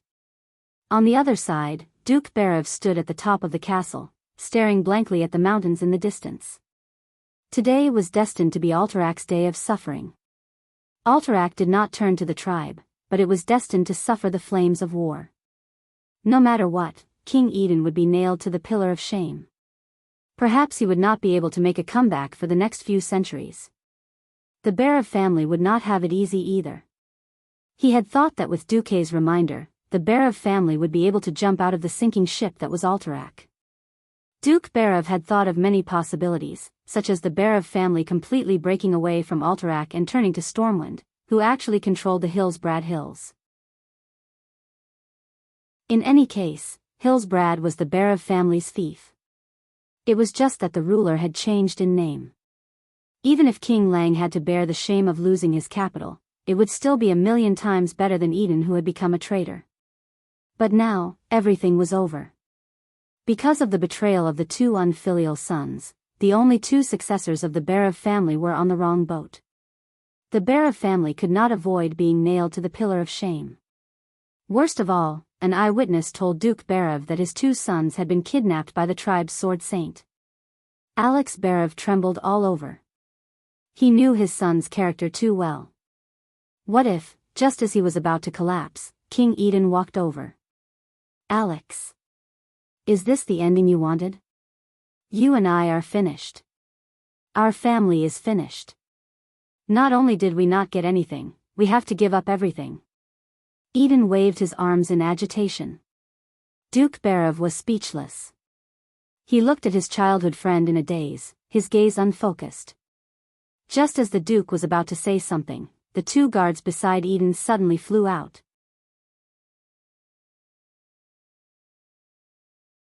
Chapter 425. Duke Barav also had guards behind him. Unfortunately, the two unlucky fellows had just seen their companions suffer and were wondering if they had been hit by an invisible dragon when they were struck by it. Two long, sharp knives pierced their necks from behind. Sword Saint. Another Sword Saint of the Orcs. No one had expected that the Beastman's Sword Saint would actually return so quickly. Duke Barav and King Piranha did not expect it, and neither did Duque. At this moment, all the elites in the Broken Ridge were gathered around Duque for a battle conference. King Eden looked at the blood splattering in front of him, and was scared out of his wits. He tried to dodge, but a huge green figure quickly materialized from a blur, cutting off all his hopes. In the next second, a scorching and powerful green arm already gripped his neck, lifting his entire body up. "Don't kill me. I'm the Great Chief's loyal servant." Eden's feet left the ground, and he shouted with difficulty. "The Great Chief doesn't need a lowly subordinate like you. Remember, my name is Samuro." The holy swordsman of the Horde proudly announced his name in the common tongue. He then beheaded the king of Alterac, one of the 7 human kingdoms of the Lordaeron Alliance, Aiden Piranid. At this moment, time seemed to have frozen. There were more than 30 people around who witnessed this scene, and everyone's face was filled with fear. Looking at the head that was spinning in the air and flying high into the sky, looking at the head that was wearing the supreme golden crown on its forehead, everyone forgot to breathe. After their lungs exhaled the hot air, they could no longer inhale any fresh air. This was the head of a king. Before the head could fly for half a meter, it was grabbed by Samuro's left hand. Then, Samuro looked at Duke Barav with a gaze that symbolized the god of death, and his huge fangs glinted in the sunlight. "Duke Barav, your 2 sons asked me to send their regards to you. You're better off dead. As long as you're alive, they won't be able to become the legitimate heir of the Barav family." Samuro's clear common language made Duke Barav feel as if he had fallen into an abyss. Although he had long since anticipated that things would develop in a bad direction, he had never imagined that his 2 sons, who were worse than beasts, would not only learn from Eden and betray the humans, but also be so heartless as to ask the tribe's Sword Saint to take his life. His breathing had stopped, and his heart had forgotten to beat. At this moment, Duke Barav had already accepted his fate. 2 streams of tears rolled down his wrinkled face.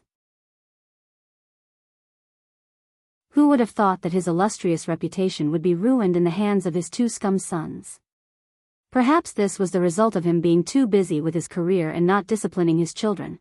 Just when everyone was in despair, a dazzling flash of light suddenly appeared between Duke Barav and Samuro's falling longsword. Dang! In Samuro's eyes, the dark blue ice barrier was like a huge block of ice that had suddenly appeared. This solid block of ice mercilessly rejected Samuro's attempts to raise his martial merit further. Duque had arrived.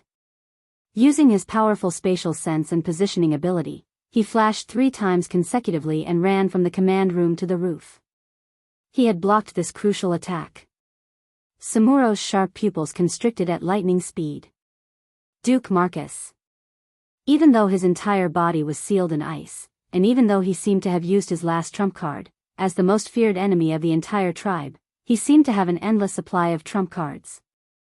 Samuro believed that he could firmly suppress a Morning Star wizard who had used his trump card, but killing him would consume too many skills and waste too much time. His target was King Eden. As a sword saint with high attack and low defense, his use was reflected in concealment and surprise attacks. Without concealment and having lost the initiative, how could a sword saint go head-on against a powerful wizard with an infinite number of control techniques? Samuro did not hesitate to pull away and dodge. It was not just him. All the sword saints of the tribe did the same. Even though Duque quickly cancelled the ice barrier, he could not stop the high-speed sword saint from jumping onto the roof of a tall building beside the castle. When Duque flashed over again and prepared to use the system elf's powerful scanning ability to find and kill Samuro, who had entered the Gale Step state, another sword saint appeared beside Duke Barav. Duque had no choice but to flash back again. That sword saint had been killed by Duque in an instant, but Duque had completely lost sight of Samuro. 30 minutes later, in the tribe's temporary camp, Orgrim let out the loudest and most heartfelt laughter since he had landed on Lordaeron. Ha ha ha ha. Ha ha ha ha ha. The head of a human king. Ha ha ha. The head of King Eden, who had died with grievances, was Samuro's most outstanding achievement. The golden crown on Eden's forehead told every orc chief of the night's harvest. Samuro. You're the chief meritorious service today. I'll allow you to carry this head around the entire camp. Thank you, chief.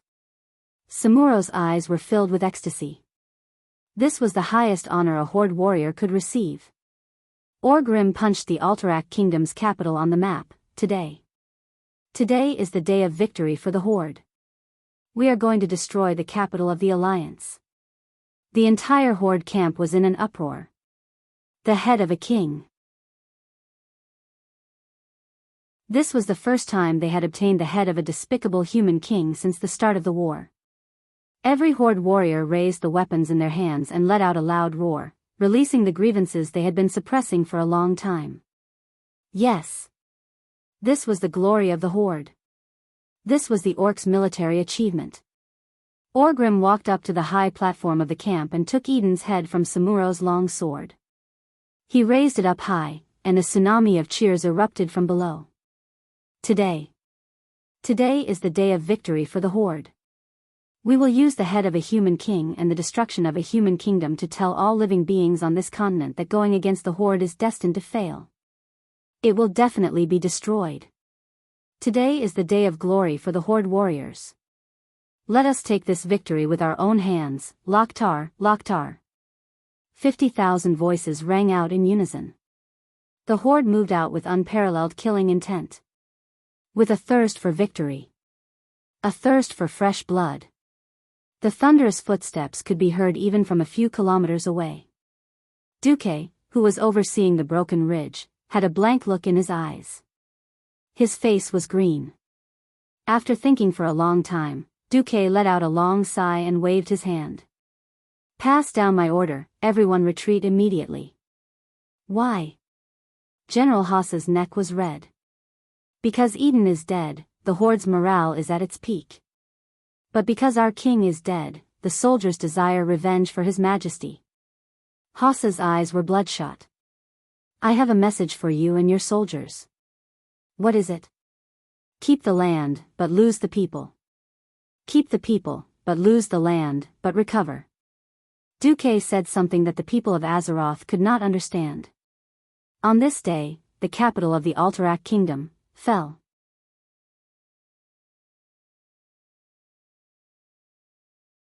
Chapter 426.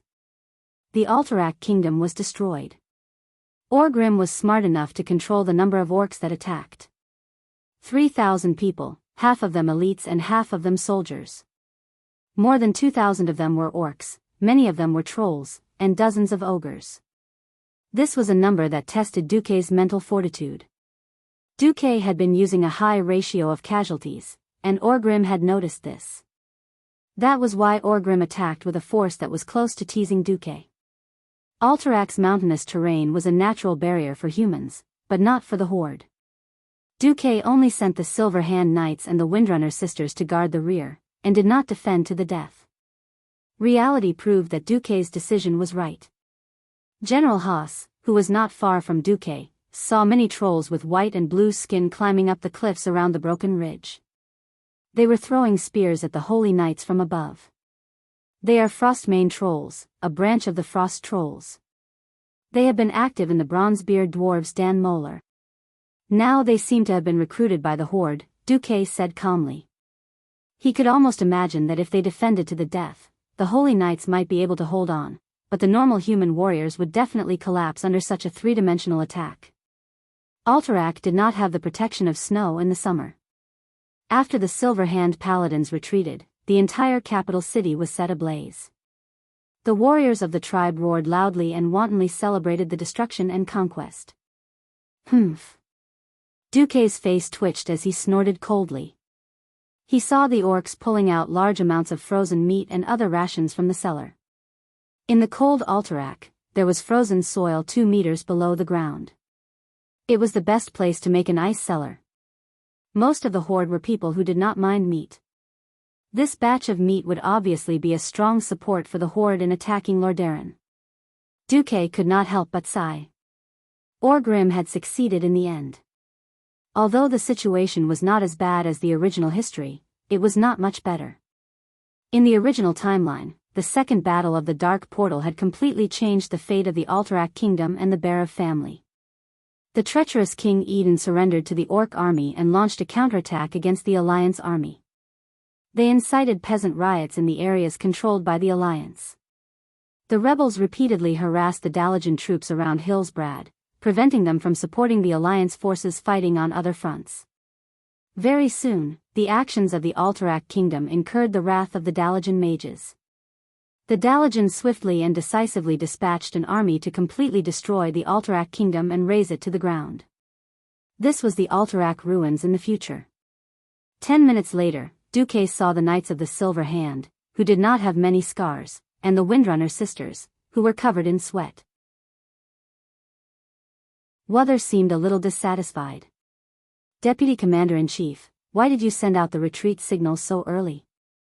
We can still kill more tribes. In Duque's eyes, Uther was not a qualified commander. His leadership was limited, and he did not see the big picture well enough. He was like the most perfect saint, spurring everyone to move forward with almost strict faith. Uther was indeed the most perfect flag, but not everyone was willing to live a more puritanical life than a Puritan. Most of the time, Duque only used Uther as a fierce general. Duque smiled faintly. This is not a good place for a decisive battle. If you were somewhere else, you could kill 100 horde warriors in an hour. Here, you can only kill 40. Save your strength, there is still war to fight. Pack up, we will immediately set off for Lordaeron. If we don't leave now, the tribes will reach your home before us. Not only Uther, but Sidan and Theon, the paladins from Lordaeron, also raised their eyebrows. Ignoring the paladins, Duque turned to General Haas and said, "Bring the Eagle Knights and all the infantry you can muster and follow me." Haas was stunned. He turned to look at the Alterac refugees in the distance. What about the Alterac citizens? Leave them to the local garrison. What if the horde attacks them? Haas and the other Alterac generals were anxious. Duque's eyes sharpened. His sharp gaze reminded Haas of the eagles that were flying over the snowy mountains, about to pounce on the prey.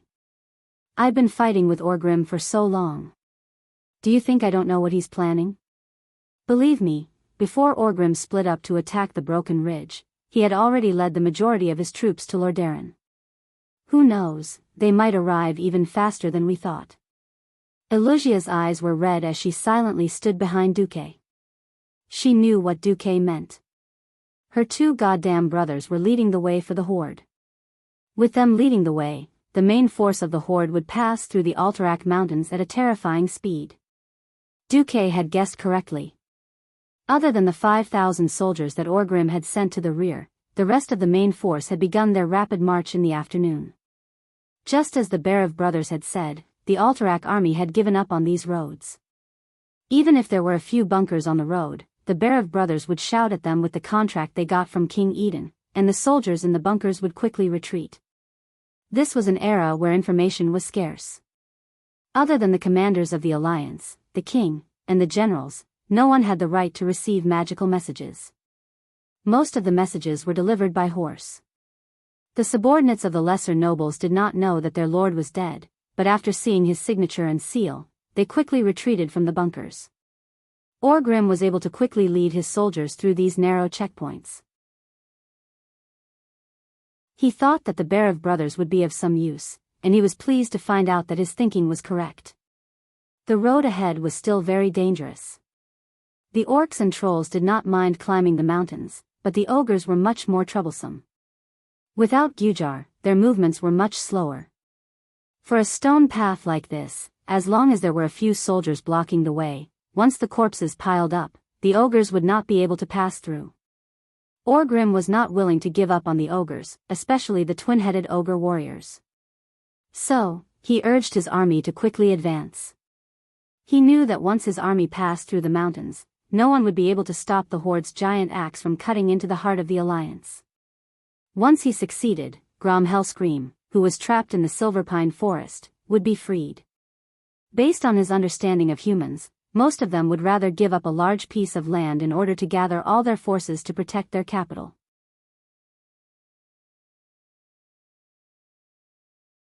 Chapter 427. The main force of the horde spent 2 days traversing the snow-covered mountains, descending west to the hilly region. Until now, the beast men had not seen a single human. Some of the warriors even grumbled that they had lost the chance to kill. However, the conquerors of the Alterac kingdom caught up from behind and triggered their nerves. Their great chieftain assured them that they would soon have that opportunity. Yes, they would have the chance. 3 days ago, when news of Alterac's destruction spread, Lordaeron, and even the entire alliance, had a heated argument. In the command tent of Lordaeron's front line between Silverpine Forest and Tirisful Glades. A noble general roared like a madman, "That kid in the vice-commander's seat is an idiot. We gave him 50,000 troops, but he still let the horde get under our noses." Mograine, who knew Duque the best, mocked him with clear disdain. "If you lead the army, you'll only give 50,000 to those barbaric green monsters. Retreat. Fail.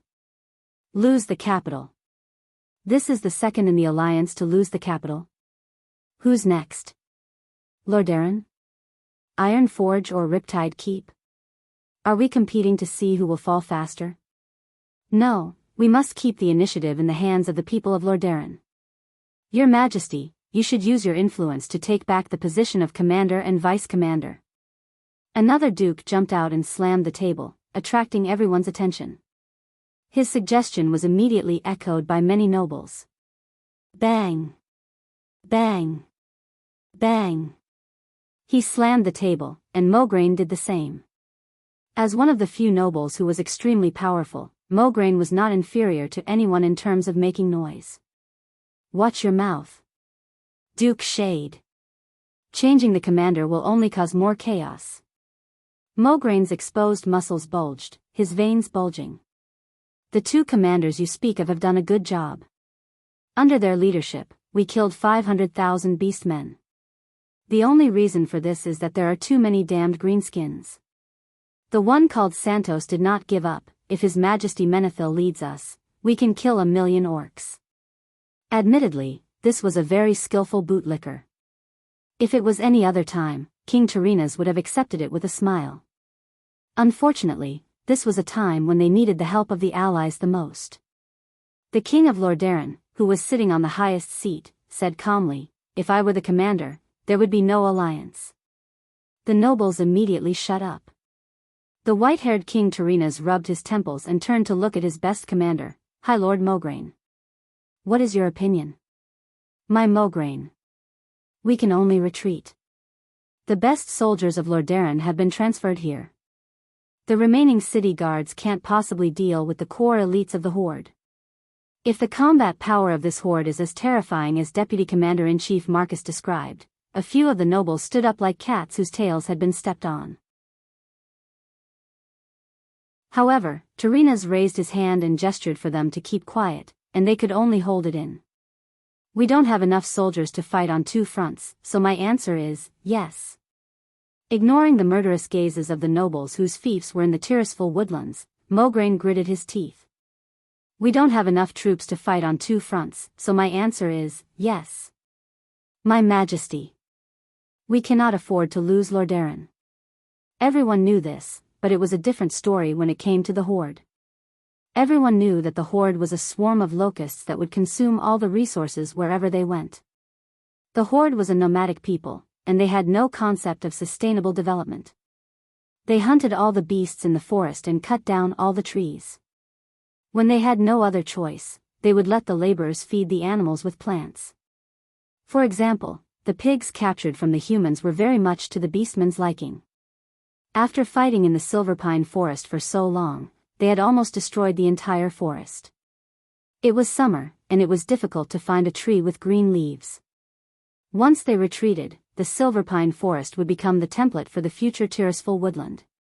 Now that they saw the bitter faces of the Tirisful woodland lords, the lords of Silver Pine Forest who had suffered for a long time felt like gloating over their misfortune. However, retreating to Lordaeron was also a painful choice. After being surrounded by the horde from both east and west, Lordaeron would lose all contact with their own territory. If they wanted to get supplies, they could only rely on Lake Lordaeron. To the east of the lake was a mountain, to the west was the destroyed Silver Pine Forest, and to the south was the Dalagen. The Dalagen had never been known for their food production. What was particularly ironic was that the grain production area controlled by the refugees from the Stormwind Kingdom in Hillsbrad had become the backbone of the Alliance's food supply a year later. Alright, next topic. Since we've decided to retreat, how do we do it? The horde in the Silver Pine Forest had obviously received the news, and their attacks had become more frequent in the past 2 days. If we retreat now, we'll all be wiped out if the horde catches up to us, Mograine warned solemnly. In principle, we have to leave some troops behind to cover our retreat. Hearing this, many lords' facial muscles twitched, and they lowered their heads. Some even took small steps back, afraid that their king would take a liking to them. Tarina's expression did not look good. He waved his hand, and a servant immediately handed Mograine a note. I'm not very familiar with military matters.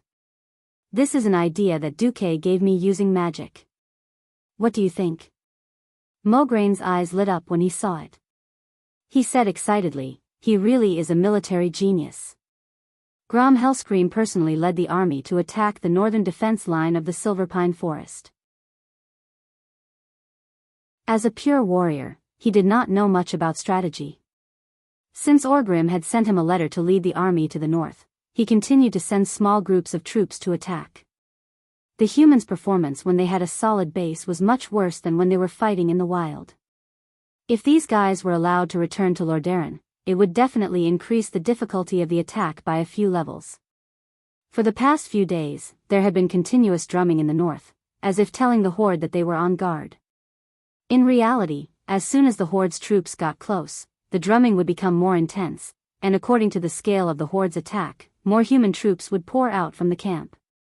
The annoying paladins disappeared for 2 days, and then returned. The Silver Paladins even personally killed small groups of troops. This situation lasted for 3 days, and then Grom suddenly realized that something was wrong.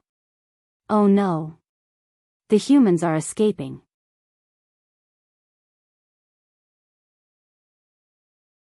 Chapter 428. The hanging sheep beating the drum was a trick used by the ancestors of Wuxia. It was definitely something new for the tribes. When Grom led his army towards the Lordaeron camp that had at least 100,000 people, he only saw less than 1,000 cavalrymen and dozens of paladins torturing his small army. Go!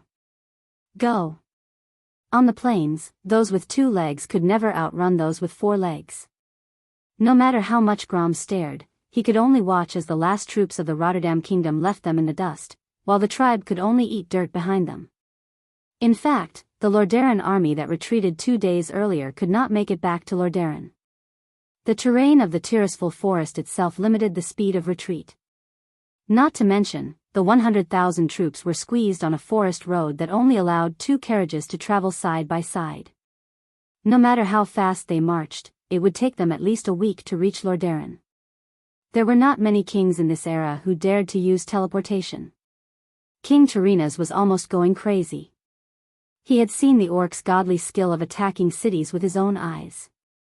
2 orcs carrying a tree trunk dared to rush towards the gate of the city. If left alone, the gates would be opened in 2 to 3 minutes. Quick, quick, quick! My Kalia! My Arthas! Tarina's heart broke when he thought of his wife and children who were still in Lordaeron. Unlike most other kings, Tarina's had children at an old age. He only had Kalia when he was almost 40, and then Arthas. In this era where people married early and had children early, it was not wrong to say that he had children at an old age. He did not spoil his children very much, but he loved them as much as any father in the world. Tyrrhenas had already asked Mograine to abandon the army and lead the Lordaeron knights back. He was still afraid that they would not make it in time. In fact, the horde had already arrived a day before the vanguard of the Lordaeron army arrived. Your Highness. Your Highness. The orcs are attacking. Arthes, who was in the palace, was stunned. He raised his handsome but childish face and looked blankly at Melev, the captain of the royal guards, who had rushed into the palace in a hurry. What? It was not that the Rotterdam kingdom did not receive the news. In fact, when Alterac royal city fell 2 days ago, Duque had already sent a magical message. Duque repeatedly warned that the tribe would likely arrive within 3 days, but none of the people from the Rotterdam could come up with a solution.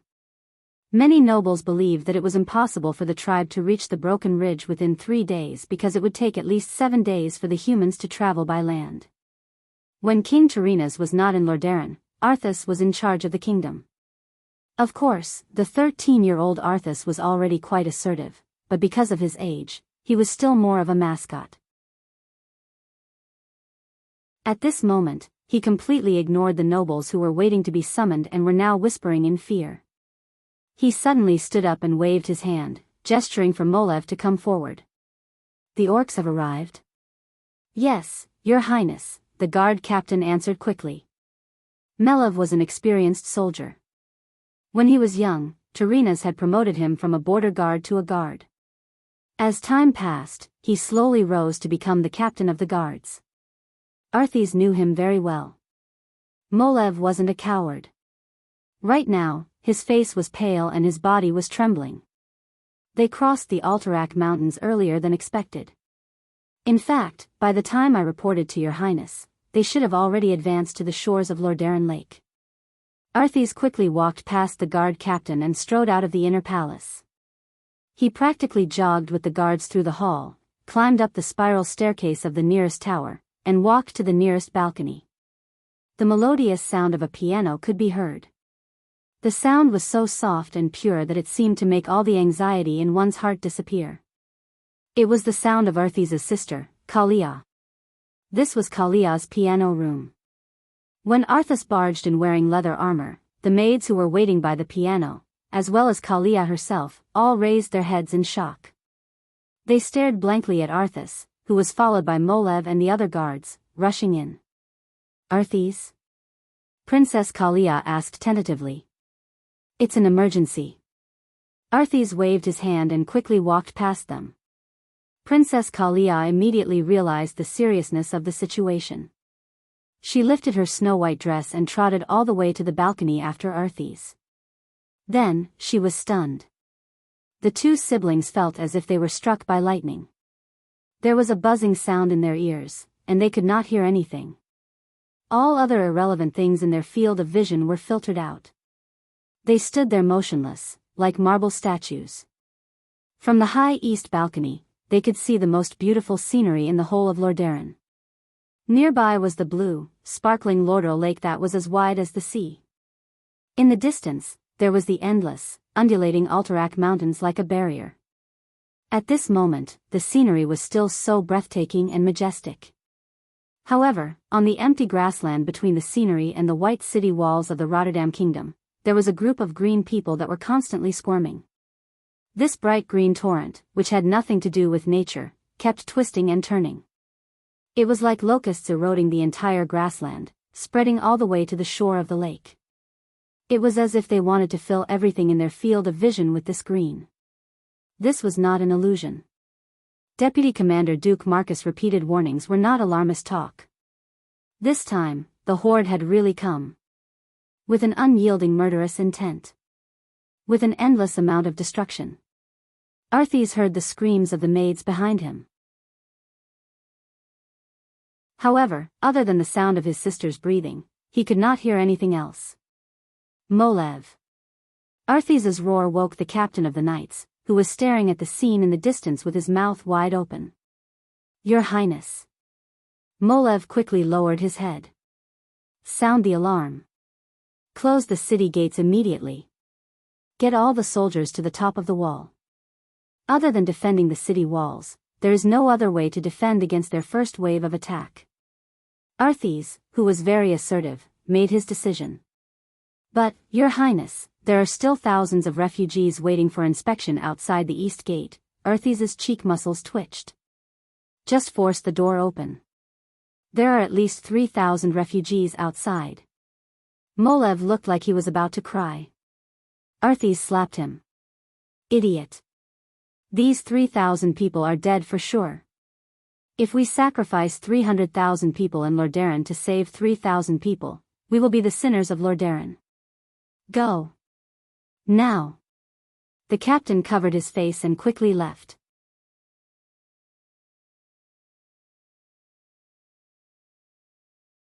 Chapter 429. Prince Arthas was right. This was the only way he could save the majority of his people. To be so resolute at such an inexperienced age was definitely a rare and valuable quality. Arthas was also wrong. This was the same as abandoning his own people, even if it was only a small part of them.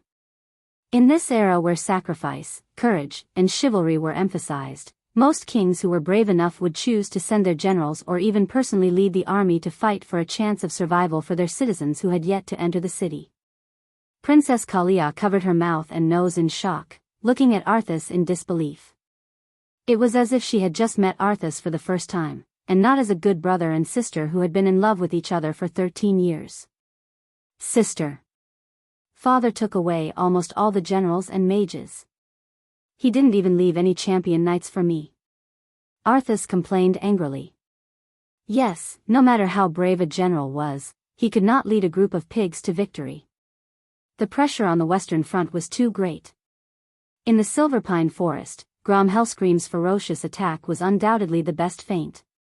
King Tyrrhenas was forced to take away almost every professional soldier in Lordaeron, except for the royal guards. Other than a small number of archers, most of the soldiers defending the city were farmers who only knew how to use pitchforks a month ago. They could not even put on their armor. Sister, you stay here. After saying this, Arthas left Kalia in a daze and walked down the tower. Molev followed closely behind. Molev. Send a small team of royal guards to stand by.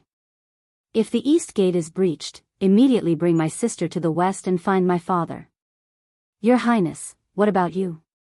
As long as the men of the Menethil family are not dead, no one can take Lordaeron away from us. Arthas's voice was sonorous. Send my order. Have all the generals on standby lead their troops to the east gate. Arthas quickly put on a slightly larger set of exquisite armor. This was a gift from his father, King Tyrrhenas, when he was 12 years old. The precocious young Arthas looked mighty and majestic, but that was all. His body hadn't fully grown yet, so he couldn't pick up the warhammer he wanted to use the most. He could only grit his teeth and pick up a large double-edged broadsword. When he rode his horse to the east gate under the escort of the guards, he was shocked to find that the gate was still open. A large number of citizens from the surrounding towns and villages of Rotterdam City had yet to enter the city. Because they were reluctant to part with their life's wealth, they became even more flustered when they heard the rumbling footsteps behind them. They desperately tried to squeeze into the narrow city gate with their belongings. Arthes grabbed the guard's breastplate. I've given the order to close the gates immediately. Why didn't you close the door? Do you want to kill 300,000 citizens of Rotterdam? The guard at the gate argued loudly, but they are our neighbors and good friends. I know quite a few of them. Sister Mary, the traveling merchant Anon who always goes to the Silver Pine Forest. They're here. Molev exclaimed. Arthes followed the guard captain's finger and looked to the east. It was different from the view from the balcony of the tower. From this angle, he could first see a small forest a kilometer away, then the lake further away. At this moment, the fastest group of orcs had already rushed out of the small forest. The orcs were charging at a very fast speed. Although they were not as fast as the fastest horses, they were not much different from the full speed of a pack horse. Arthes grabbed the monocular from the hands of a general next to him, and he immediately saw a shocking scene. These green-skinned beasts had the same body size as the strongest humans. They had explosive muscles and huge beast-like heads.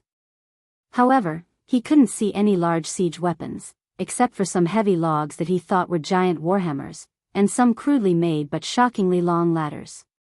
What shocked Arthes the most was that the height of these ladders matched the height of the city walls of Rotterdam. Other than that, what entered his vision were giant hammers, axes, and extremely blunt swords that humans couldn't wield. He was also sure that they definitely had iron hooks and ropes. They were unimaginably barbaric, but they had extraordinary intelligence. Ah! The people under the city gate screamed even louder. They crazily squeezed into the city gate, pushing and shoving each other. The more panicked they were, the more they squeezed into the city gate. The drawbridge of the moat was filled with people and animals pulling carts. Arthes's eyes almost popped out of his head when he saw a carriage overturned on the drawbridge. A horrifying scene appeared in his and the other guards' minds. In less than 10 minutes, those brutal green-skinned beasts would step over the corpses of these idiots who wanted to squeeze into the city. They would rush into Rotterdam through the city gate that was wide open because of these guys, turning the entire city into a sea of fire and pushing 300,000 people into hell. Shoot! Shoot at those mobs! Arthes's fierce shout was like that of a devil. But, those are our brothers and sisters. The guard at the city gate shouted. He looked like he was about to cry. The next moment, his voice stopped abruptly. He had never imagined that his head would be cut off by the most respected Prince Arthes with a single strike. At least 100 people witnessed this scene, and each of them was so shocked that their mouths were wide open, unable to close. Bastard! For the safety of 300,000 people. In the name of Arthes Menethil, I order you all to shoot. Otherwise, all of you will die with these mobs. The thunderous shout finally woke up the stunned archers. They gritted their teeth with tears in their eyes and started shooting. The citizens of Rotterdam who were rushing into the city cried even louder. They would never imagine the scene of their own country's soldiers shooting at them even in their nightmares. Almost instantly, there was not a single living creature on the entire drawbridge. The citizens near the moat beside the drawbridge screamed in fear and scrambled to escape from this land of death. Shoot anyone who dares to go near the drawbridge. Arthes shouted with tears in his eyes, Melov, take some people and push everything on the drawbridge into the moat. Then, raise the drawbridge as fast as possible. Melov did as he was told. They pulled every single citizen who was still in shock into the city and pushed most of the corpses and debris into the moat. However, an overturned carriage was firmly pinned down on the drawbridge. It was a carriage that carried food. The 2 horses were already dead. However, the dead horses' corpses and the food that was tied up too well were at least 2 tons heavy. It was not something that could be solved by manpower. In the past, such a situation would take a long time. Now, it was almost impossible to solve it in less than 10 minutes.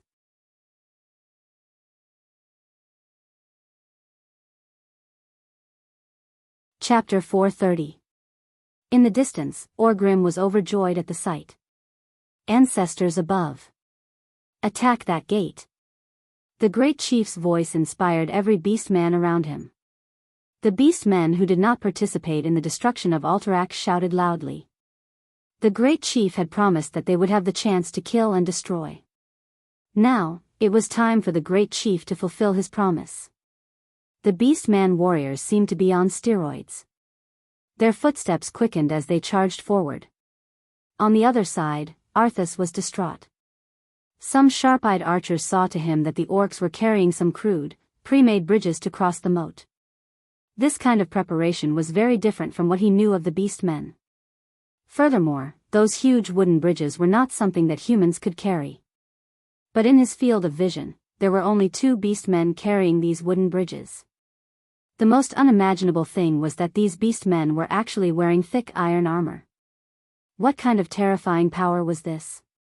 From the tower, the beast men looked like ants swarming across the empty space.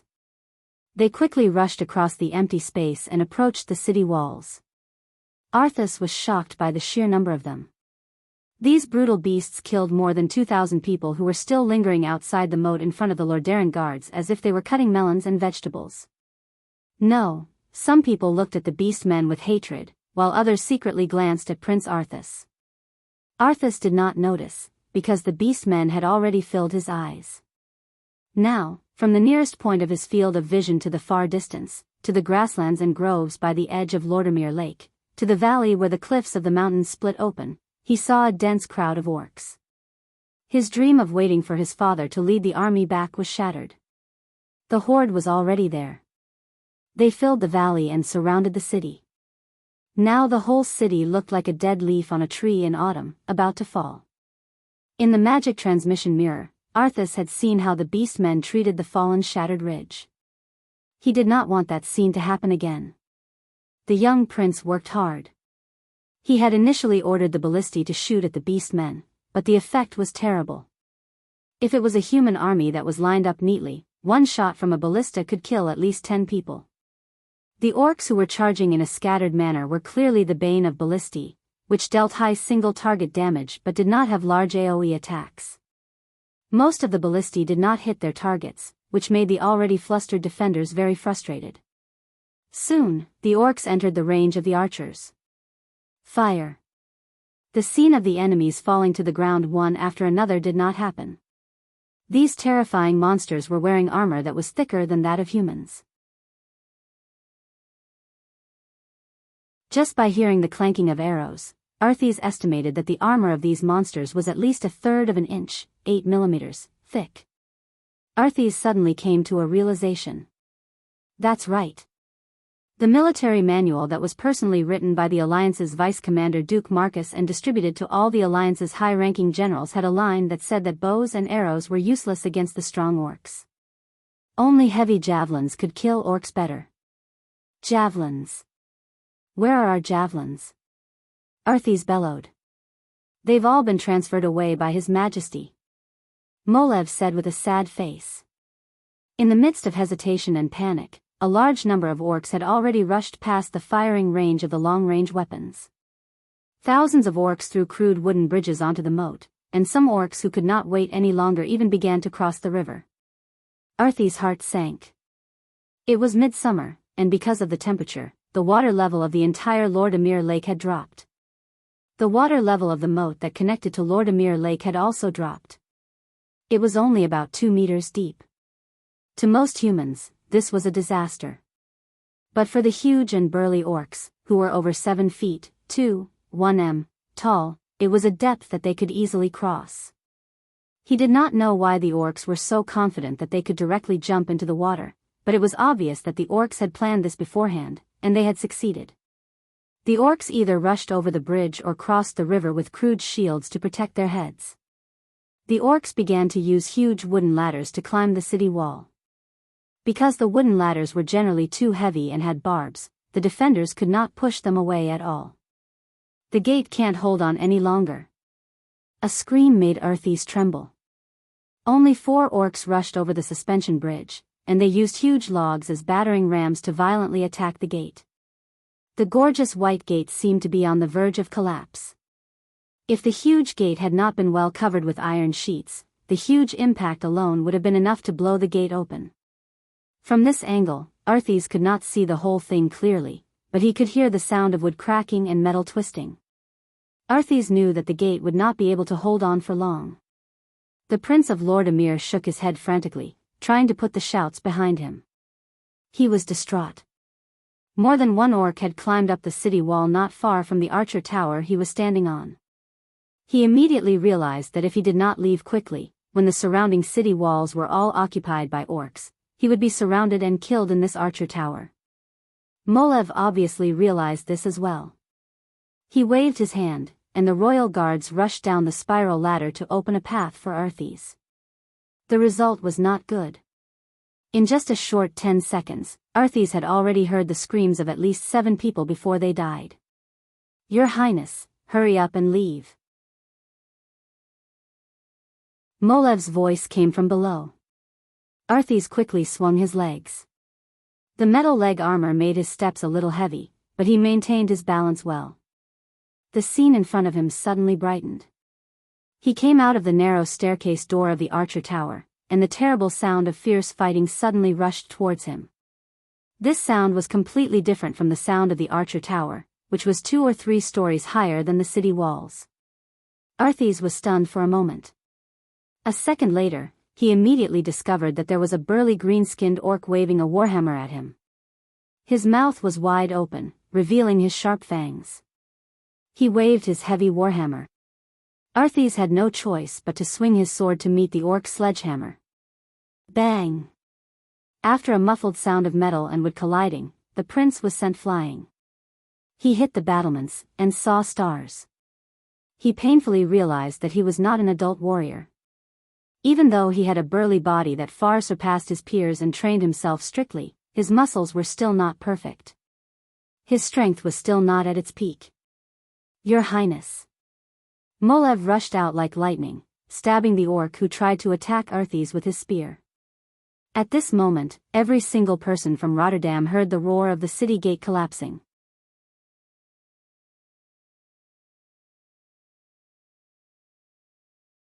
Chapter 431. The moment Arthes stood on the city wall again, he felt the heavy impact. The vibration made his teeth chatter, and his arm armor hit his leg armor, producing a clear knocking sound. Even the battlements beside him were shaking. Although it was not a good thing to let the orcs cross the city wall and enter the city, it was better to let the orcs climb the city wall than to let them pass through the city gate quickly. At least the guards on the city wall had not given up. Behind them was the city of Lordaeron where their families were. This gave the guards great courage. Under the command of the low-ranking officers, they used their spears to kill the orcs even though their hands were trembling. If there is no way to form a tight formation to fight against the orcs, then for the unskilled recruits, using spears will at least have a better chance of killing the orcs than using swords and shields. Yes. At least in the middle distance, the recruits with spears still had a chance to kill the orcs. The orcs' open and wide moves were not difficult to break.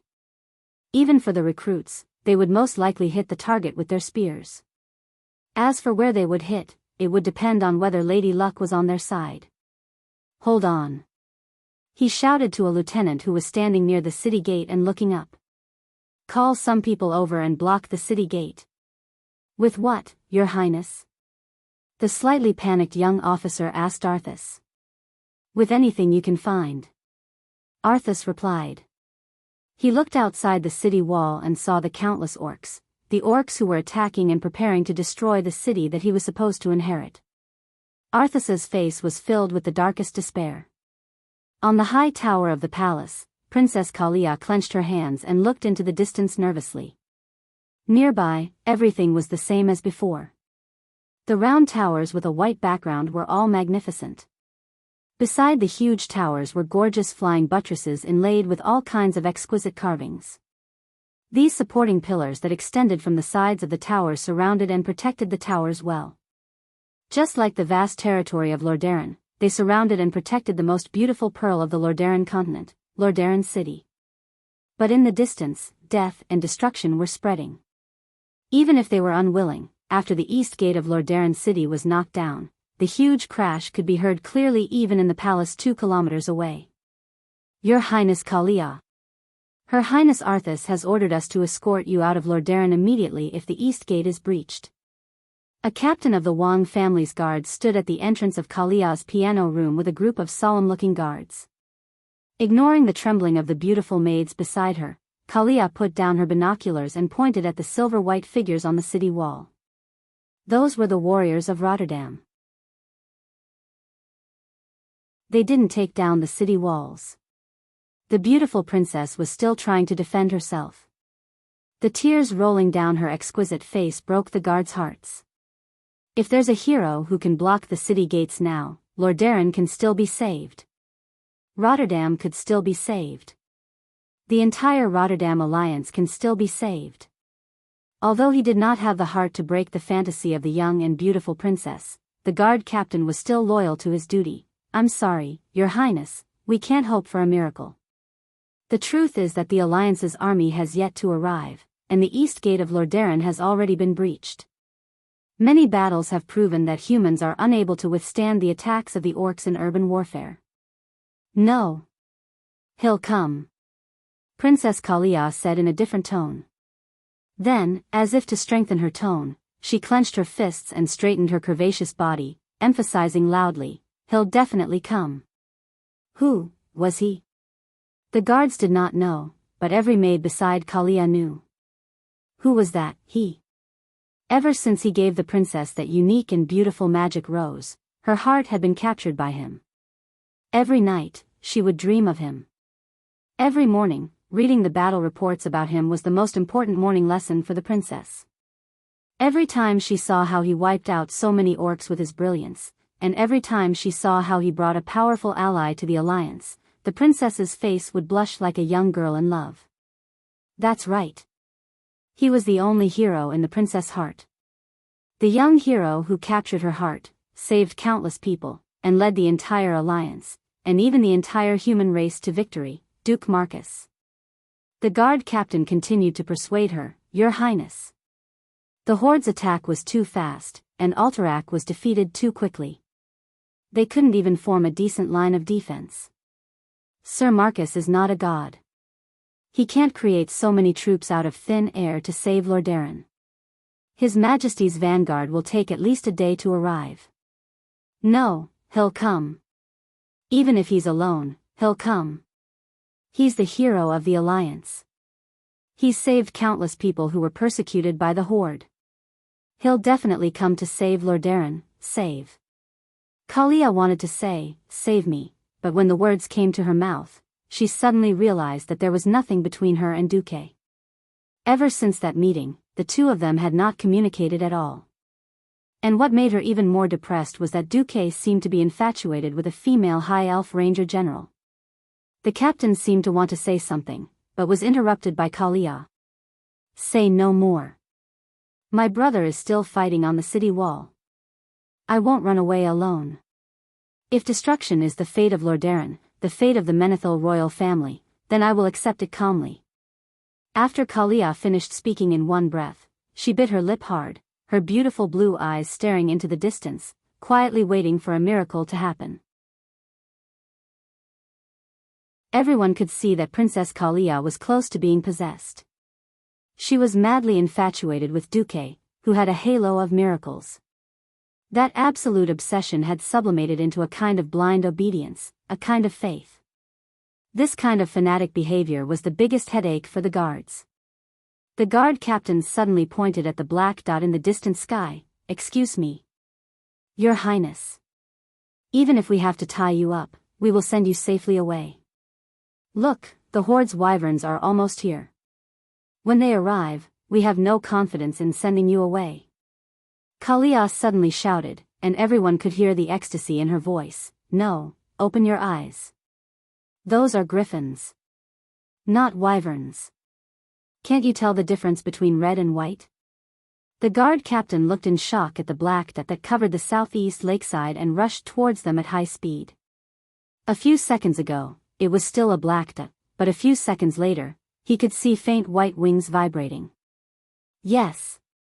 It was indeed a griffin. The Horde's wyverns were all red dragons, and there were no white-winged flying mounts. They really came? At this most critical moment?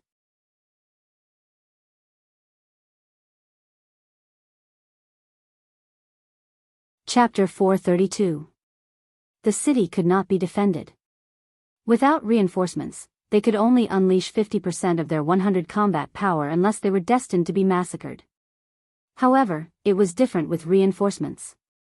They could unleash 200% of their combat power. Duque was here. He really came.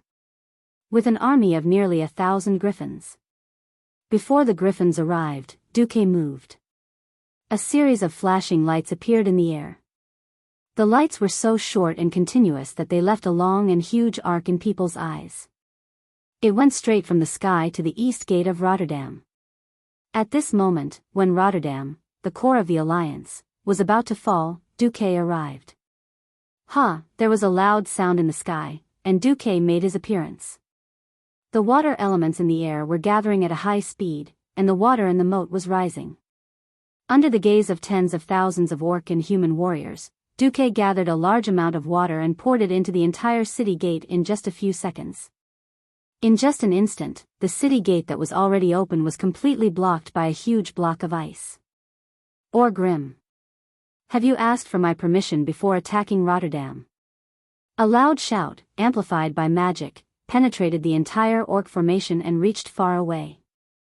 Standing proudly on the city wall, Duque's mage robe fluttered in the bloody wind. His iconic hand of magic covered the entire sky above the east gate, and countless tricolored frostfire arcane missiles rained down on every orc's head. The soldiers of Rotterdam were often fighting a bloody battle just a moment ago, but in the next instant, they were shocked to find that the fierce and powerful enemies in front of them had already been blasted in half by a terrifyingly accurate magic spell.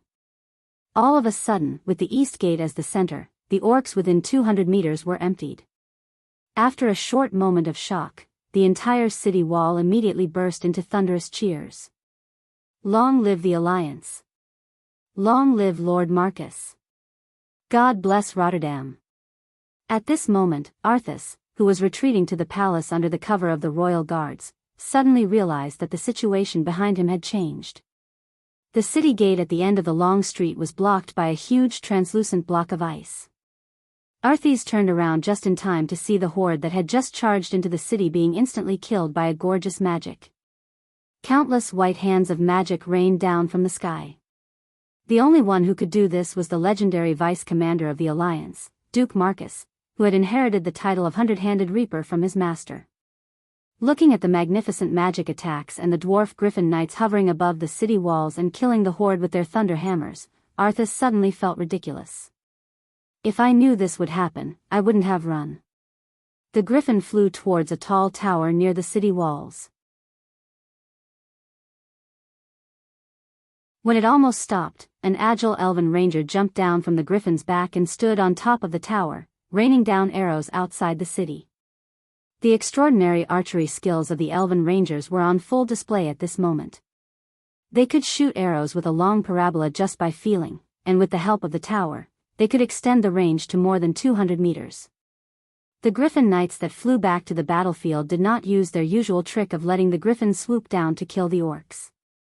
Instead, they dropped a large number of strangely shaped metal objects. These large bombs produced by the goblins were more lethal than iron grenades.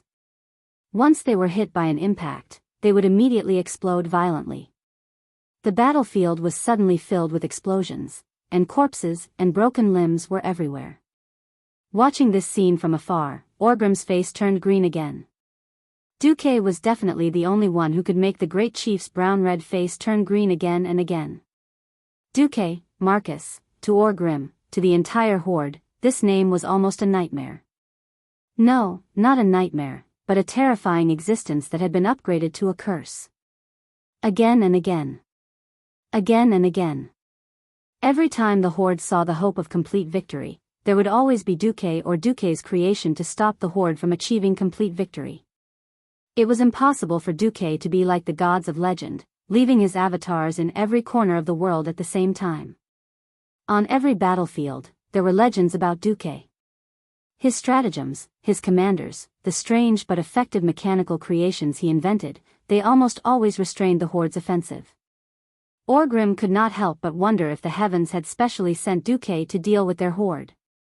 If there was no Duque, the horde would have conquered half of the world of Azeroth. On the other side, on the balcony of the palace tower, the maids who had just exclaimed were silent. The royal guards standing at the side were dumbfounded. Everyone looked at Princess Kalia, who was shouting on the balcony, in a daze. Holy light above! It's Duque! Oh, my hero! He has come to save me. He has come to save the entire Lordaeron city. Duque! Duque! Duque! Laughing and shouting, Princess Kalia, who was usually gentle, virtuous, and so dignified that she could be called the model of a lady in the entire Lordaeron, was at this moment venting the grievances and fear in her heart. Every young girl had the dream of a prince on a white horse. The brutal orcs had attacked. When her father was not around, when there was no minister or general around her that she could rely on, when her young brother could not stop the enemy's invasion, when she was already pessimistic and desperate, ready to die for her country, Duque had come. Riding on a pure white griffin. A beautiful, majestic, and legendary griffin. Just as she had prayed and hoped for, Duque had come at the most crucial moment. As a savior, he had used his supreme magic to save Lordaeron City. Kalia could not describe the ecstasy and excitement in her heart. She only knew that the fanatical worship had ignited every cell in her body. She only knew that her soul would be branded with Duque's name from now on. She kept shouting Duque's name loudly, like a fanatic worshipping a god, willing to burn her life for him. After slightly repelling the horde, Duque suddenly appeared in front of the stunned Prince Arthas with a few flashes. The guards instinctively got into a fighting stance, and when they saw Duque's alliance emblem, they immediately breathed a sigh of relief. "Are you Prince Arthas Menethil?" "I am the Alliance's deputy commander, Duke Marcus." Arthas wanted to take a good look at this legendary figure of the Alliance, who looked to be slightly shorter than him and only a few years older than him. But he knew that the military situation was urgent, and quickly said, "I am Arthas." "Does the deputy commander have any orders?" "The situation is urgent. I need your highness's authorization to open the teleportation circle in the east of Lordaeron City, as well as the control of all the magic towers in the entire eastern city."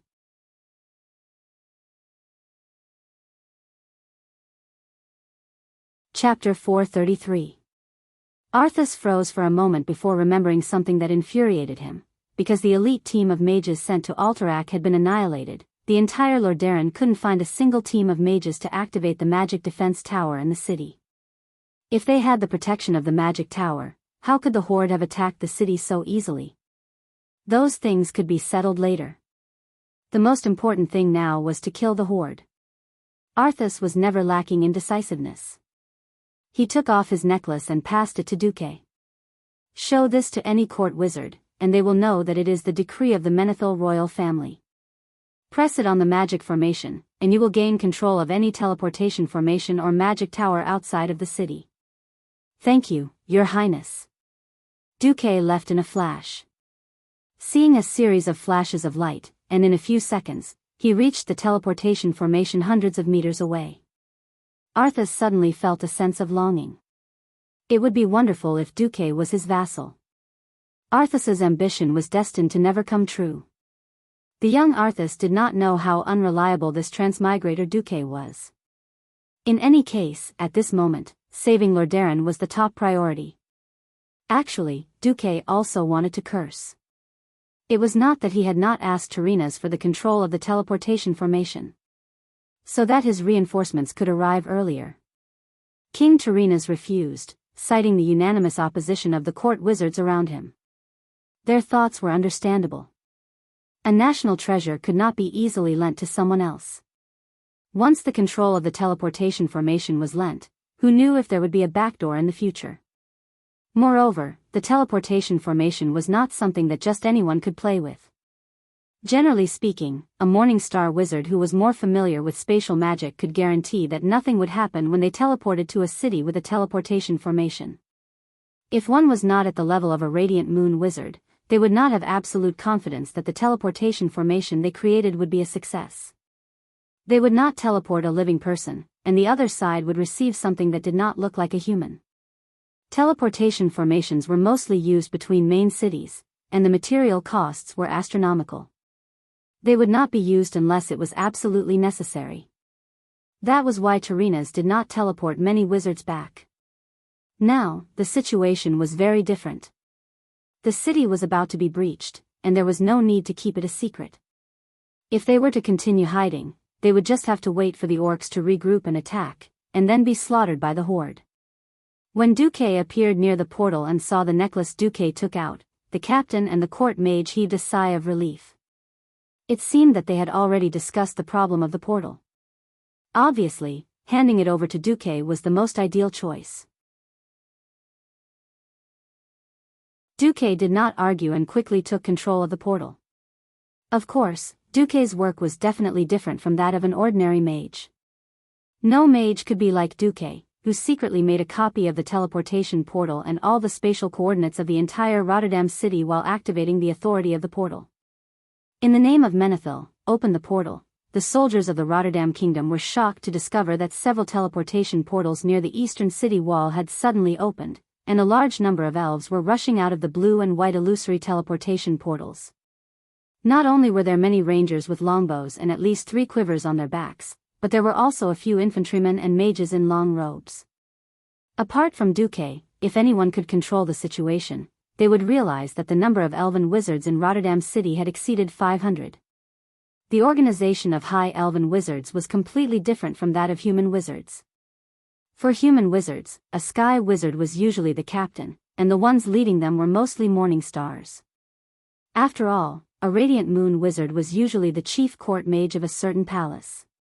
When the battle was at its most intense, the mages under the command of the wizards would even be assigned apprentices who could only cast fireballs to make up the numbers.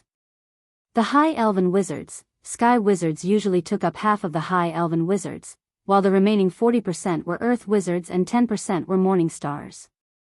The ones leading them were definitely radiant moon wizards. On the surface, the Dalajan had 8 radiant moons, while Kuel Salus had 50. Fortunately, in terms of military strength, both Kuel Salus and the Dalajan only had 1 Breaking Dawn wizard each. Otherwise, the Dalajan wizards would have to bow their heads in submission.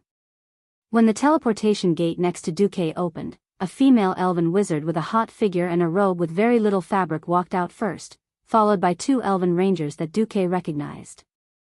Then came the other soldiers, rangers and wizards. Esteemed Vice Commander Marcus of the Rotterdam Alliance, Marion Firewing, the leader of the first wizard group of the Kuel Salus frontline army of the Rotterdam Alliance, pays my respects to you.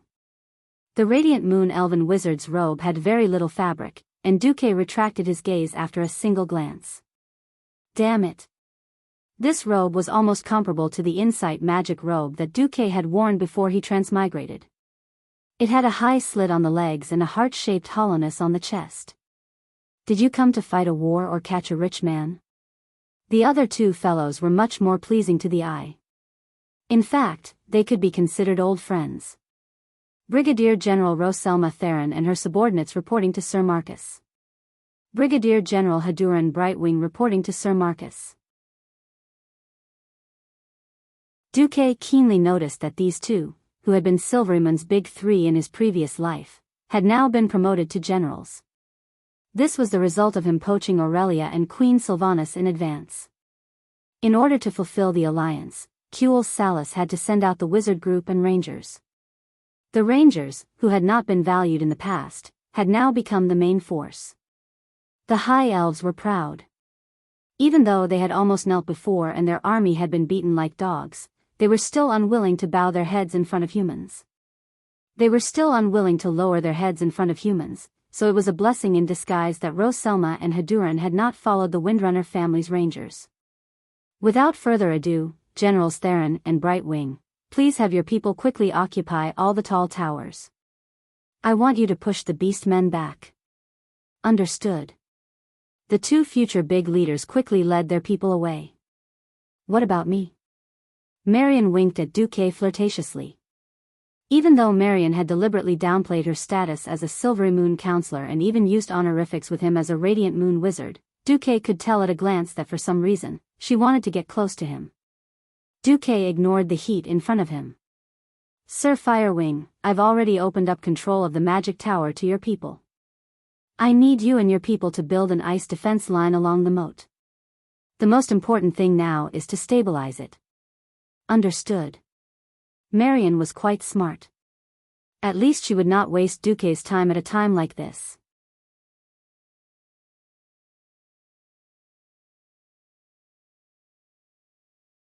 Chapter 434. A few minutes later, the dozens of mage towers standing near the eastern city wall released a cold wind at the same time. This cold wind suddenly blew across the moat, and in just a few seconds, more than 5 kilometers of the eastern moat was completely frozen. Ah! The orcs who were dripping in the moat were instantly killed. They suddenly realized that the more they walked, the slower and colder it became. Originally, the water pressure did not feel anything, but now the strong pressure was squeezing their chests, forcing out every breath of air from their lungs. Uncomfortable, cold, and hopeless. At least 2,000 orcs were frozen to death in the frozen moat. Standing in the tallest mage tower, Marion of the Silver Moon Parliament looked at the mage tower in front of her with a little disdain. Only a 100% increase. Forget it, it's better than nothing. I can't expect anything good to come out of this barren magic civilization. After talking to herself, Marion smiled coldly and immediately contacted all her subordinates with magic, in the name of Quell Dorii. Frozen Forest, in the magic communication network, the voices of hundreds and thousands of high elf mages sounded at the same time. In the name of Quell Dorii, in the next moment, all the mage towers in the eastern part of the entire Lordaeron kingdom moved. The spire of the mage tower near the palace was the first to emit a soft white light. The atmosphere was vibrating, and white frost elements could be seen condensing into light spots the size of snowflakes, quickly gathering on the various mage towers. Many grains of sand formed a tower. Water gathered to form a river. Rivers flowed into the sea. The mage towers violently extracted the water elements of the entire city, and then used a visible beam of light to transmit the water elements to the mage towers near the city wall. Princess Kalia, who was standing on the balcony, was surprised to see a huge white network forming in the sky above the entire eastern city. It looked like a huge spider web. Gather. Gather. Sublimate. Seeing so many mage towers emitting white light outside the city, Orgrim instinctively shouted, "Ghoul Dan." What answered him were the stunned expressions of the guards around him, as well as the lonely sound of the wind. Right. Ghoul Dan was not here. The Shadow Council Warlock Group and the Twin-Headed Ogre Sorcerer Group, the only two groups of the Horde that could fight against the Alliance Sorcerer Group, were not here. The former had been destroyed by Orgrim, and the latter. The Ogre magicians who should have gathered here a long time ago weren't here either. Orgrim had a bad feeling about this. At this moment, he could only grit his teeth and watch as the warriors of the Blackrock tribe used their flesh and blood to withstand the terrifying magic that was about to descend.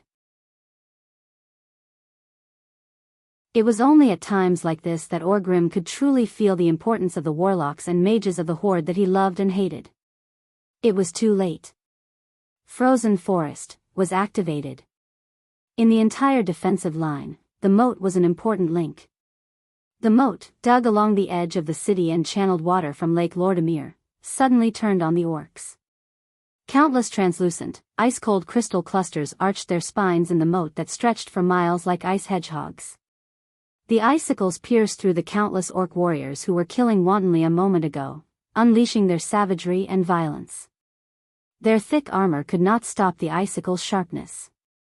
Their bodies, which had not completely lost their lives, trembled and convulsed on the icicles. The next moment, almost everyone on the defensive line saw the frozen forest, which looked like a torture rack, turning the entire defensive line into a crystal-clear, cruel work of art. Everywhere was blood red, the orcs were all stunned. Lordamere had simply put on a hedgehog shell that was armed to the teeth. This wasn't the end. Hageron Brightwing and Theron raised their longbows high in the air. They knocked their arrows, and two rays of green light drew beautiful arcs in the sky. A second later, the sound of bowstrings vibrating could be heard from all the towers in the city. All the soldiers of Lordamere, who were stunned at the top of the city wall, saw a black cloud rising at high speed into the sky, turning the sky black. Then, the black cloud stopped at the highest point and poured down. Unlike humans, who used the density of arrows to make up for their lack of accuracy, this black cloud was actually a combination of accurate shooting and wide-area shooting. Under Duque's insistence, the Elven Rangers used steel arrowheads made by the bronze-bearded dwarves from Iron Stove Castle. After the Rangers spent a few days getting used to it, their damage was greatly increased. Many orcs could be seen to have their vitals pierced even after making dodging and blocking movements. For example, one orc had used his arm to cover his face and throat, but a steel arrow pierced through his helmet from the side, straight into his temple and killed him. Both sides were stunned.